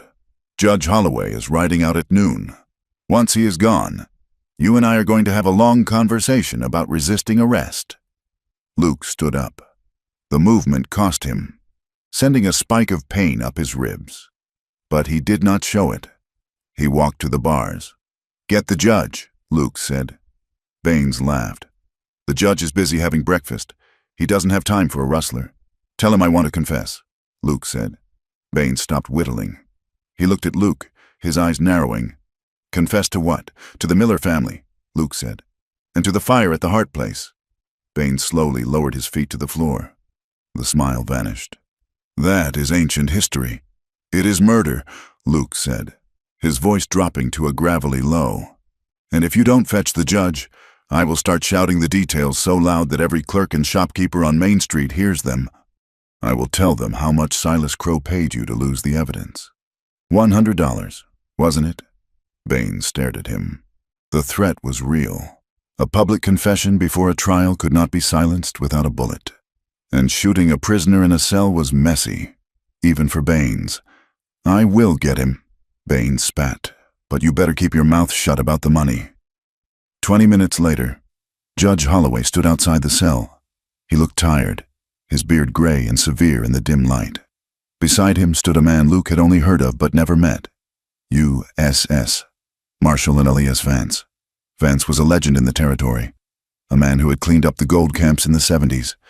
He wore a long duster and a look of permanent skepticism. "You have something to say?" "Mr. Mercer?" the judge asked. "I do," Luke said, "but not to the sheriff." Baines bristled, but Vance held up a hand. "Step outside, Sheriff." When the heavy door clanged shut, Luke looked at the two men. He gripped the iron bars. "I am guilty," Luke said plainly. 5 years ago, I cut the fences at the Miller homestead. I helped drive them out. They died in the past because of what I did. I am ready to hang for that." The judge's face softened slightly, but his eyes remained hard. "That is a heavy admission, son." "I am not asking for mercy," Luke continued. "I am asking for a deal. You let me ride out to the Iron Ridge Ranch today. You let me finish this, and when the sun goes down, I will surrender to you." "Why should we let a confessed killer out of this cell?" Marshal Vance asked. His voice was like dry leaves scraping together. "Because Silas Crow is the one who gave the order," Luke said. "And right now, he is holding a woman prisoner who has the proof of every crime he has committed for 20 years. If you leave me here, she dies, and Crow walks away." Vance looked at the judge. "I have heard rumors about Crow.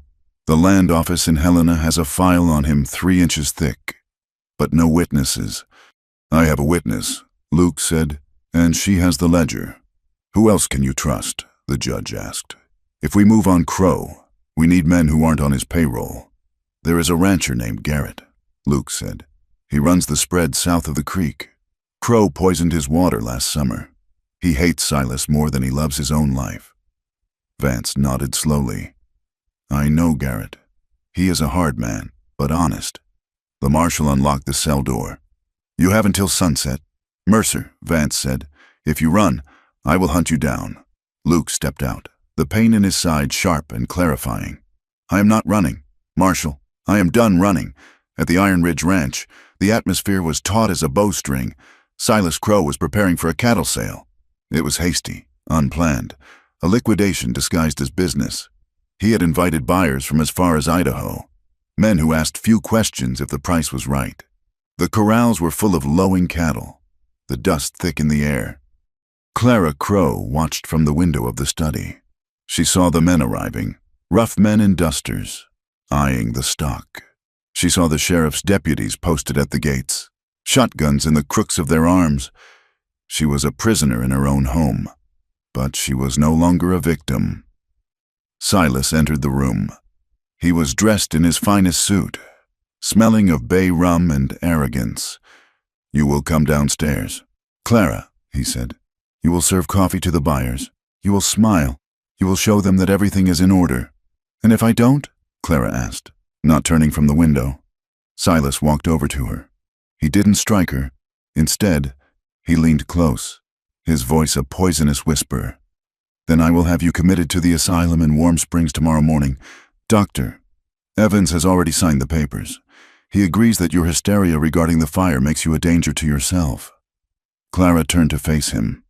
Her face was pale, but her eyes were dry and clear. "You are afraid, Silas." "I am a businessman," Silas corrected, "and I am closing a deal." He turned to leave. "One more thing," Clara said. He paused at the door. "Did you watch the fire?" she asked.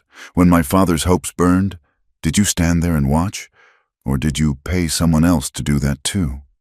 Silas smiled, and for the first time, the mask slipped completely.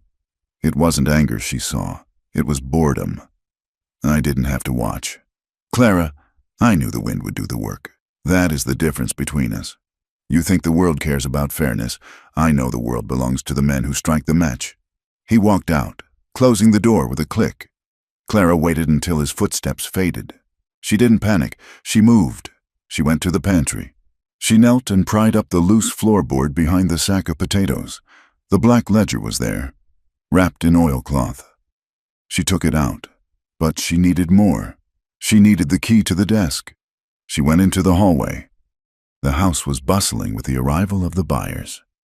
Mrs. Higgins was distracted in the kitchen. Clara slipped into the dining room where Silas's coat hung on the rack. She felt the pockets. Nothing. She looked at the desk in the corner. Locked. She took a hairpin from her bun. It was a trick Luke had shown her. Once, when he fixed a jammed lock on the smokehouse. Tension and a little twist. He had said. She worked the pin into the mechanism. Her hands were shaking, but she forced them to still. She felt the tumbler click. The drawer slid open. There, sitting on top of the stack, was the letter from the bank, and underneath it, a receipt signed by Reginald Thorne. She shoved the papers into her bodice, next to her skin. She grabbed the ledger. She checked her reflection in the mirror. She smoothed her hair. She pinched her cheeks to bring back the color. She looked like the dutiful wife. She felt like an executioner. She walked out to the porch. The yard was a chaotic sea of cattle and men. The noise was deafening, calves bawling, men shouting, the crack of whips. The air smelled of manure, dust, and sweat. Silas stood by the main corral, holding court with 3 buyers. He looked powerful, untouchable. Then, the south gate exploded inward. It wasn't a raid, it was a procession. Luke Mercer rode in front, sitting tall in the saddle despite the blood that had seeped through his fresh bandages. Flanking him was Marshal Vance, his badge glinting in the harsh sunlight. Behind them rode Judge Holloway and 10 men from Garrett's ranch, all heavily armed. The chaos in the yard died instantly. The buyers stepped back, sensing trouble. The sheriff's deputies raised their shotguns, but they wavered when they saw the U.S. Marshal? Silas Crow turned slowly. His face went rigid. "Get off my land," he shouted. "You have no authority here. I have a warrant." Marshal Vance called out, his voice cutting through the wind. "For the arrest of Silas Crow." "On what grounds?" Silas sneered. Stepping forward, the word of a disgruntled employee? "Mercer is a thief and a liar." "On the grounds of murder, theft, and extortion," Luke said. Luke dismounted. He walked toward the corral gate. He didn't draw his gun. He walked with the steady, terrifying purpose of a man who has already accepted his own death. Silas laughed. It was a brittle, cracking sound. "You have no proof. You have nothing but stories." Clara stepped off the porch. "I have the proof. Silas." Her voice was not loud, but in the sudden silence of the yard, it carried like a bell. Every head turned. Silas spun around. Clara walked down the steps. She held the black ledger in one hand and the letters in the other. The wind caught her skirts, whipping them around her legs. But she moved with a queen's grace. "Clara," Silas warned, his voice dropping to a dangerous growl. "Go inside." "No," Clara said. She walked past him, toward the marshal. "This is his personal ledger," she said, holding it up. "It lists the payments to the men who burned my father's home. It lists the payment to Sheriff Baines. And this," she held up the letter, This is the receipt from the man in Denver who accused me of a crime I didn't commit. Silas paid him $500 to destroy my reputation, so he could buy me cheap. The buyers looked at Silas. They looked at the papers. The illusion of the respectable cattle baron shattered, leaving only the predator underneath. Silas's face contorted. The vein in his temple pulsed. He realized he was cornered. The law was here. The witnesses were here. The proof was in the open air. He moved faster than anyone expected. He lunged at Clara. He grabbed her by the hair, jerking her back.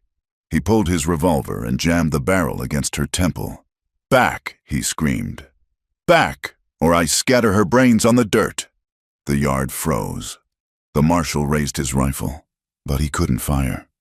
Silas was using Clara's body as a shield, crouching behind her. Luke stopped 10 feet away. He went perfectly still. His hand hovered over his gun, but he didn't draw. "Let her go, Silas," Luke said. "It's over. It's not over until I say it is," Silas yelled. "I built this valley. I own this town. You think a whore and a traitor can take it from me?" He dragged Clara backward toward the barn, the gun digging into her skin. Clara felt the cold metal against her skull. She smelled Silas's sweat, the sour scent of fear. She looked at Luke. Luke's eyes were locked on hers. He was terrified. For the first time, she saw the fear that lived behind his calm. He would not shoot. He would let Silas go before he risked hurting her. Clara realized then that her safety was Silas's only weapon. As long as she was a hostage, Silas had power. As long as she was a victim, he was in control. She closed her eyes for a second. She thought of the veil. She thought of the cage. No more. Clara opened her eyes. She looked at Luke and gave a barely perceptible nod. She didn't struggle. She didn't try to hit the gun. She simply let her weight drop. She went limp, sagging toward the ground. Silas, expecting resistance, stumbled. His grip on her hair slipped. In that fraction of a second, Clara twisted. She didn't run away. She stepped away. She stepped into the open space, putting 2 feet of air between herself and Silas. She turned to face him, her chest heaving. "Shoot me, then," she said. Silas blinked, the gun wavering. "Shoot me," Clara shouted, her voice ringing off the barn walls. "Do it in front of them all. Show them exactly what you are." Silas stared at her. He saw a woman who was no longer afraid to die, and that terrified him. If he shot her now, in cold blood, with a U.S. Marshal watching, he would hang before the sun went down. There would be no trial, no lawyers. The men in the yard would tear him apart. He had built his life on coercion, on hidden threats, on violence done in the dark. He could not function in the light. He hesitated. That hesitation was his end. "Drop it!" Luke roared. He drew his gun. Marshal Vance drew his 10 rifles from the Garrett men leveled at Silas. Silas looked at the wall of steel facing him. He looked at Clara, standing alone in the dirt, magnificent and untouchable in her defiance. He looked at Luke, who was waiting for a reason, any reason, to pull the trigger. Silas Crow let out a sound that was half sob, half curse. His hand opened. The revolver fell into the dust. The marshal's men were on him in seconds. They slammed him into the side of the barn, twisting his arms behind his back. The click of handcuffs was the loudest sound in the world. Clara stood trembling. The adrenaline was leaving her knees weak. Luke holstered his gun. He walked over to her. He didn't run. He walked with a limp, but he closed the distance. He didn't touch her. He stopped 2 feet away, respecting the space she had claimed. "Are you hurt?" he asked hoarsely. Clara shook her head. "No." She looked at Silas as the deputies hauled him toward the marshal's wagon. He was shouting threats, promising retribution, but no one was listening. He was just a man in handcuffs now. Sheriff Baines tried to sneak away toward the stables, but Vance gestured to his men. 2 of Garrett's cowboys intercepted the sheriff, relieving him of his gun belt with rough efficiency. It was done. The fortress had fallen, but as the dust settled, the reality of the aftermath set in. The townspeople and the buyers watched Clara. They didn't cheer. They whispered. She turned on her husband. One man muttered, lived in the same house with the foreman while her husband was away. Another said, "You know what that means." Clara heard them. She lifted her chin. She knew she would never be respectable again. She was the woman who had brought down the Baron. She was the woman with the ruined past and the scandalous present. She looked at Luke. Marshal Vance walked over to them. He looked at Luke with a heavy expression. "You kept your word." "Mercer," Vance said. "I did." Luke said. Vance nodded. "And I have to keep mine. You confessed to a felony. Participation in the death of the Miller family." "I know," Luke said. "Luke," Clara said, stepping forward. "No." Luke turned to her. He took her hands. This time, he didn't care who was watching. "I have to. Clara, I can't build a life on a foundation that is rotten. I have to pay the debt, but you saved me," Clara said, tears finally spilling over. "And you saved me," Luke said. "You made me want to be a man who doesn't have to look at the ground." He looked at Vance. "I am ready. Marshal." Vance nodded. "I will take you to Helena.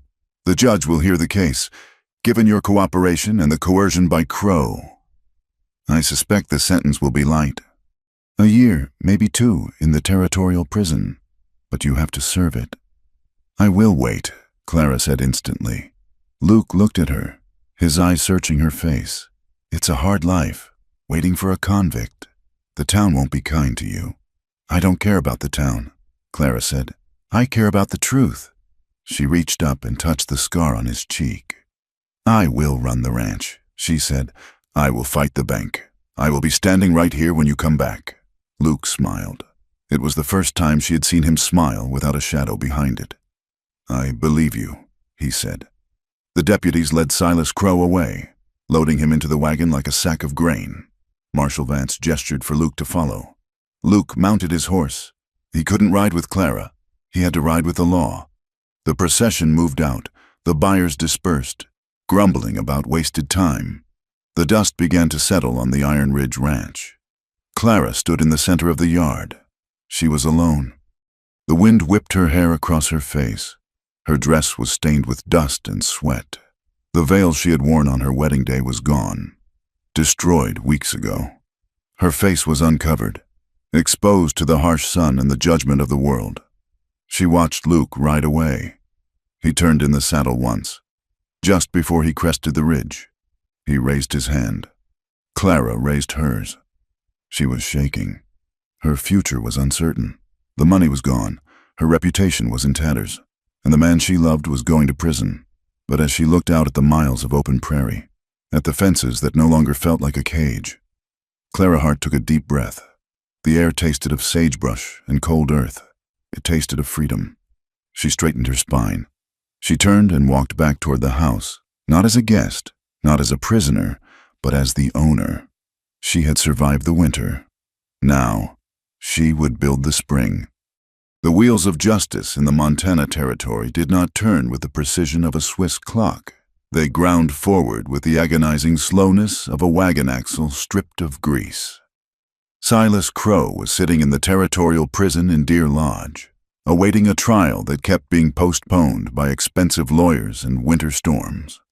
But his shadow still lay long and cold across the Iron Ridge Ranch. It was October now. The golden light of autumn was fading into the gray steel of early winter. The cottonwoods along the creek had dropped their leaves, standing like skeletal fingers against the sky. Clara Crow sat at the kitchen table, the ledger open before her. It was not the black book of crimes. That was locked in the marshal's safe in Helena, but the ranch ledger, the numbers were bleak. The legal battle to prove that the ranch belonged to her, and not to the assets of a criminal husband, was draining every dollar she had. The cattle sale had been halted by the arrest. The bank accounts were frozen. She looked out the window. Luke Mercer was down in the main corral, breaking ice on the water trough. Marshal Vance had released him on his own recognizance, pending the trial, with the specific instruction that he was to ensure the key witness, Clara, stayed alive until she could testify. It was a mercy, but a heavy one. Luke worked 18 hours a day, driving himself into the ground as if exhaustion could scrub the guilt from his skin. The ranch hands, men who drifted like tumbleweeds, were growing restless. They needed food, and they needed wages. Clara put down her pen. She wrapped a heavy shawl around her shoulders and walked out to the bunkhouse. The men stopped talking when she entered. The air smelled of wet wool and tobacco. "I cannot pay you in full this week," Clara said, her voice steady. "The bank in Bannock is still holding the funds." A man named Pike, a sour-faced drifter, spat on the floor. "We cannot eat promises, Mrs. Crow. And we don't much like working for a woman whose husband is in irons." "Then you may leave," Clara said. "I will write you a note of credit for what you are owed. You can take it to the merchant in town. He will honor it against the spring calf crop." Pike sneered. "And if there ain't no spring crop, if the bank takes it all, then you will have lost a week's wages," Clara said, meeting his eyes. "And I will have lost my life. Those are the stakes. If you stay, you get fed. If you go, you go." Pike stared at her, then looked away. He didn't leave. Clara nodded once and walked out. She had learned that authority was not about volume. It was about the refusal to flinch. But the ranch was the easy part. The town was the gauntlet. 2 days later, Clara rode into Bannock for supplies. Luke rode with her, keeping a distance of 20 yards, his rifle across his saddle. He was her guardian, but he refused to be seen as her partner. He believed his proximity tainted her. Clara walked into the general store. The bell above the door chimed, a cheerful sound that died instantly in the heavy silence of the room. 2 women from the church committee were examining bolts of calico. They looked up, saw Clara, and turned their backs in unison. "Did you hear?" one whispered loudly. "They say she conspired with the foreman. They say she planned it all to steal the money. A Jezebel." The other agreed. Clara walked past them. She felt the heat rise in her cheeks, but she did not lower her head. She picked up a sack of flour and a tin of coffee. She placed them on the counter. Mr. Henderson, the shopkeeper who had spoken up for her, looked uncomfortable. "That'll be $2. Mrs. Crow," he mumbled, not meeting her eyes. Before Clara could reach for her coin purse, a hand covered hers on the counter. It was a man named Miller, no relation to the tragedy, a wealthy land speculator who had often done business with Silas. He was smiling, a smile that didn't reach his eyes. "Put your money away." "Clara," Miller said, "a woman in your position shouldn't be worrying about bills." Clara pulled her hand back as if she had touched a hot stove. "My position? A husband in jail, a ranch falling apart," Miller said, leaning closer. "It is a lonely place out there. You need a friend, someone with resources. I could make sure the bank releases those funds." "And what would that cost?" Clara asked, her voice ice. Miller's gaze dropped to her bodice, then back to her face. "Just a little hospitality. A warm welcome when I ride out." The store went silent. Everyone was listening. They expected the shamed wife to be grateful. They expected her to take the lifeline, no matter how greasy the rope. Clara looked at him. She looked at the women who were pretending not to listen. "My hospitality is for friends, Mr. Miller," Clara said clearly. "My business is for the law, and my time is my own. I am not for sale. Not by Silas Crow, and certainly not by a vulture like you." She slammed the coins onto the counter. "Good day, Mr. Henderson." She walked out, her boots loud on the floorboards. She trembled only when she reached the wagon, but it was the trembling of adrenaline, not fear. She had learned that saying no was a muscle, and she was exercising it. The ride back was quiet. Luke watched the horizon, his jaw set. When they reached the ranch, he didn't unsaddle her horse. He stood by the gate, looking at the ground. "You should let me go." "Clara," he said. Clara froze. "We discussed this." Marshal Vance said. "To hell with Vance," Luke said, looking up. His eyes were tormented. "Did you see them in town? Did you hear what they called you? As long as I am here, you are the foreman's woman. You are the wife who plotted with a killer. I am a stain on you." "Clara, I don't care what they say," Clara said. "You will," Luke said, "when the winter gets hard. When you need neighbors to help with the roundup and no one comes. I am poison to a decent life. You could sell the ranch, start over somewhere else. Without me, Clara walked over to him. She grabbed the lapels of his coat and yanked him down until they were face to face. "Do not dare," she hissed. "Do not dare decide what is good for me." Luke looked stunned. "For 6 months. Men have told me what I am worth," Clara said. "Silas told me I was property. The town tells me I am a scandal. And now you want to tell me I am a victim who needs to be protected from her own choices." She let him go, stepping back. "I am not keeping you because I am afraid, Luke, and I am not keeping you because the marshal ordered it. I am keeping you because you are the only man I have ever known who knows how to build something instead of just taking it." Luke stared at her. The wind whipped his dark hair across his forehead. "I am a criminal. Clara, so am I. In their eyes," Clara said. "So we build our own world, a world where we tell the truth, where we work until our hands bleed, but we sleep at night." She pointed to the house. "Put your horse away. Luke, we have fences to mend." Luke didn't leave. He nodded slowly, and for the first time, the look he gave her wasn't one of apology. It was one of respect. They fell into a rhythm. It wasn't a romance of flowers and poetry. It was a romance of survival. They woke before dawn. They rode the range, checking for strays. They ate simple meals in the kitchen, talking about feed prices and winter wheat. They didn't touch often. The boundaries were clear, but the intimacy was there. In the way Luke would sharpen her knife without being asked. In the way Clara would leave the lantern burning when he was out late. It was a relationship grounded in choice. Every day they stayed was a day they chose each other over the easy exit. But the past has long claws, and Silas Crow was not finished. It happened in November, on the night of the first hard freeze. Clara woke to the sound of breaking glass. She sat up, her heart hammering. The smell of smoke hit her instantly. Acrid, choking kerosene smoke. She grabbed her robe and ran to the window. The barn was on fire. "Luke!" she screamed. She ran downstairs, grabbing the shotgun from the rack by the door. She burst out onto the porch. The barn was a wall of orange flame, lighting up the night. The horses were screaming, trapped inside. Luke was already there. He was running toward the barn doors, a wet blanket thrown over his head. Clara ran to the pump, filling buckets. Suddenly, a shot rang out. It hit the dirt inches from Clara's feet. She dropped the bucket and threw herself behind the water trough. A sniper. From the darkness of the ridge, a voice called out, "Let it burn. Mrs. Crow." Silas sends his regards. It wasn't a random attack. It was an execution. Silas had hired men to finish what the law wouldn't. Luke came stumbling out of the barn, leading 2 terrified horses. He slapped their rumps, sending them galloping into the dark. "Get to the creek," Luke roared at her. Another shot chipped the wood of the trough.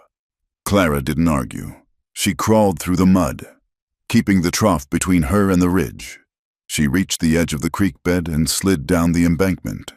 Luke slid down beside her a moment later. His face was blackened with soot, his eyebrows singed. "There are 2 of them," he gasped. "On the east ridge.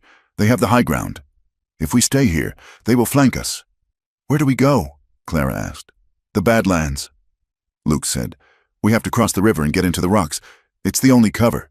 The river was swollen with icy slush. They ran, bent double, using the willow brush for cover. They could hear the men shouting behind them, crashing through the brush. "There they go, by the willows!" Bullets tore through the branches. They reached the riverbank. The water was black and fast. "Swim?" Clara asked, looking at the deadly current. "No," Luke said. "The ford is too deep. We have to jump the narrows." He pointed to a spot where the river cut through a narrow gorge. The gap was 8 feet wide, on a dry day. A risky jump, on an icy night, with gunmen behind them. It was madness. Luke went first. He backed up, sprinted, and launched himself. He landed hard on the far rock, slipping, scrambling, barely catching his balance. "Throw me the gun!" he shouted.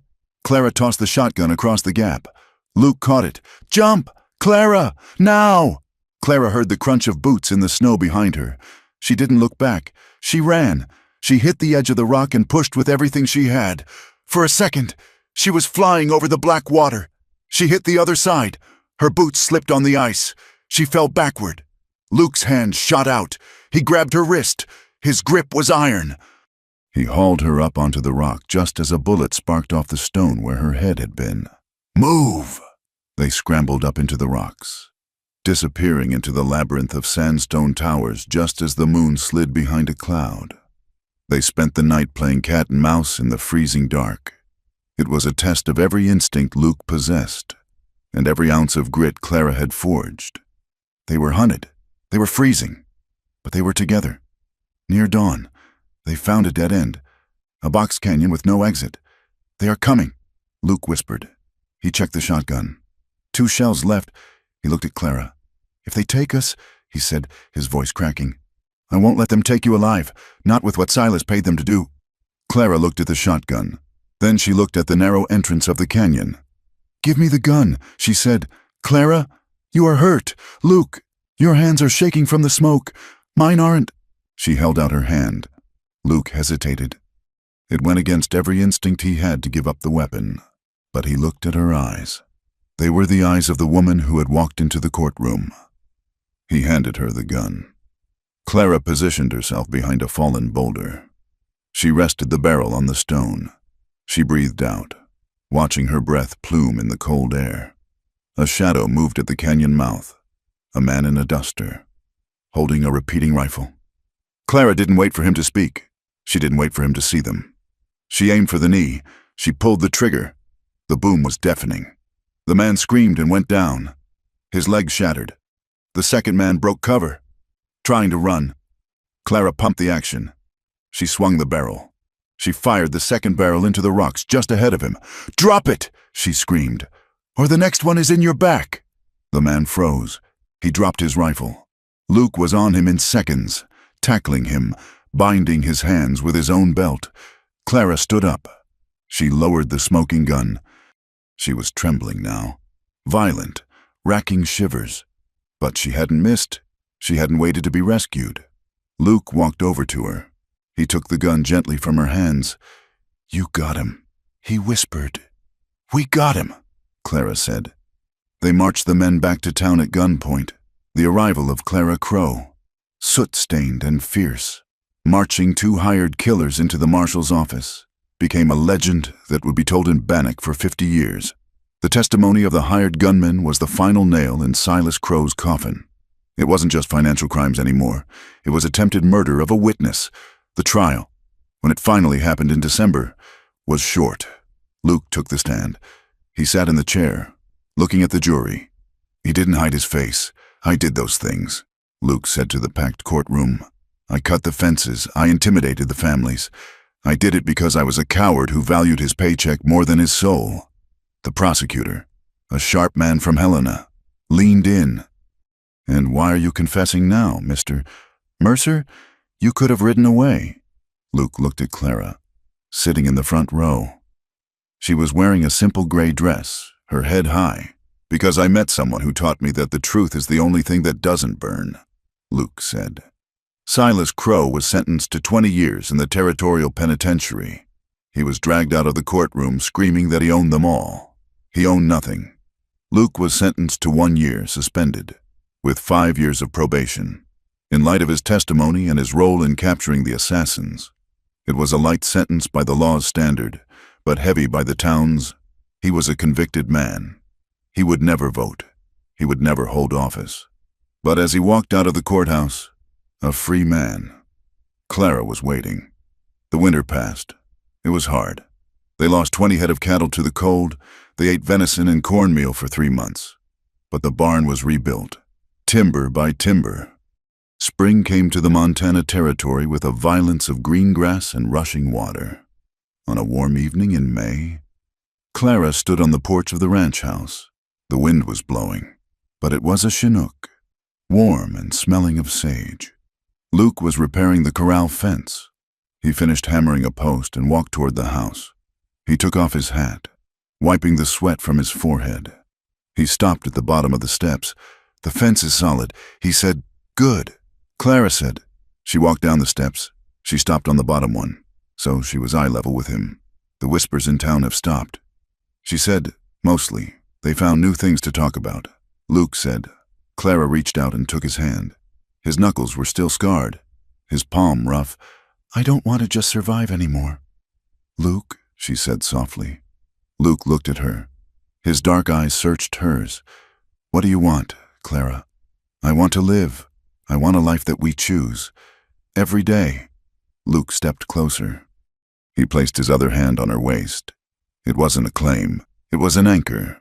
I have nothing to give you but my hands and my name, he said, and the name isn't worth much. It is worth everything to me, Clara said. She leaned in and kissed him. It was a kiss of daylight. It was a kiss that held the memory of the cold cave, the terror of the fire, and the quiet peace of the morning coffee. It was tender and intense, a promise made not in blood, but in hope. Luke pulled her close, wrapping his arms around her. He buried his face in her hair. I am here, he whispered. I know, Clara said. They stood together as the sun dipped below the mountains, painting the sky in gold and violet. The land around them was harsh. The wind would always be cruel. The winters would always be long. There were no guarantees in the west, but the veil was gone. The cage was broken. They stood in the open air, unhidden. Two people who had walked through the dark to find the light in each other. And that, in a world that tried to crush the weak, was the victory. Thank you for listening to this story. I hope you enjoyed the journey of Clara and Luke through the wilds of the Montana Territory. It has been a pleasure to bring this tale of resilience and redemption to life for you. I would love to know where you are listening from today. Please leave a comment below and share your location. If you enjoyed this story, please consider subscribing to From Wild West for more tales of the frontier, where love and survival go hand in hand. Finally, I would appreciate hearing your thoughts on the story. Did Clara's choice resonate with you? Did Luke find the redemption he sought? Please share your thoughts in English in the comments section. Safe travels, and until we meet again on the trail.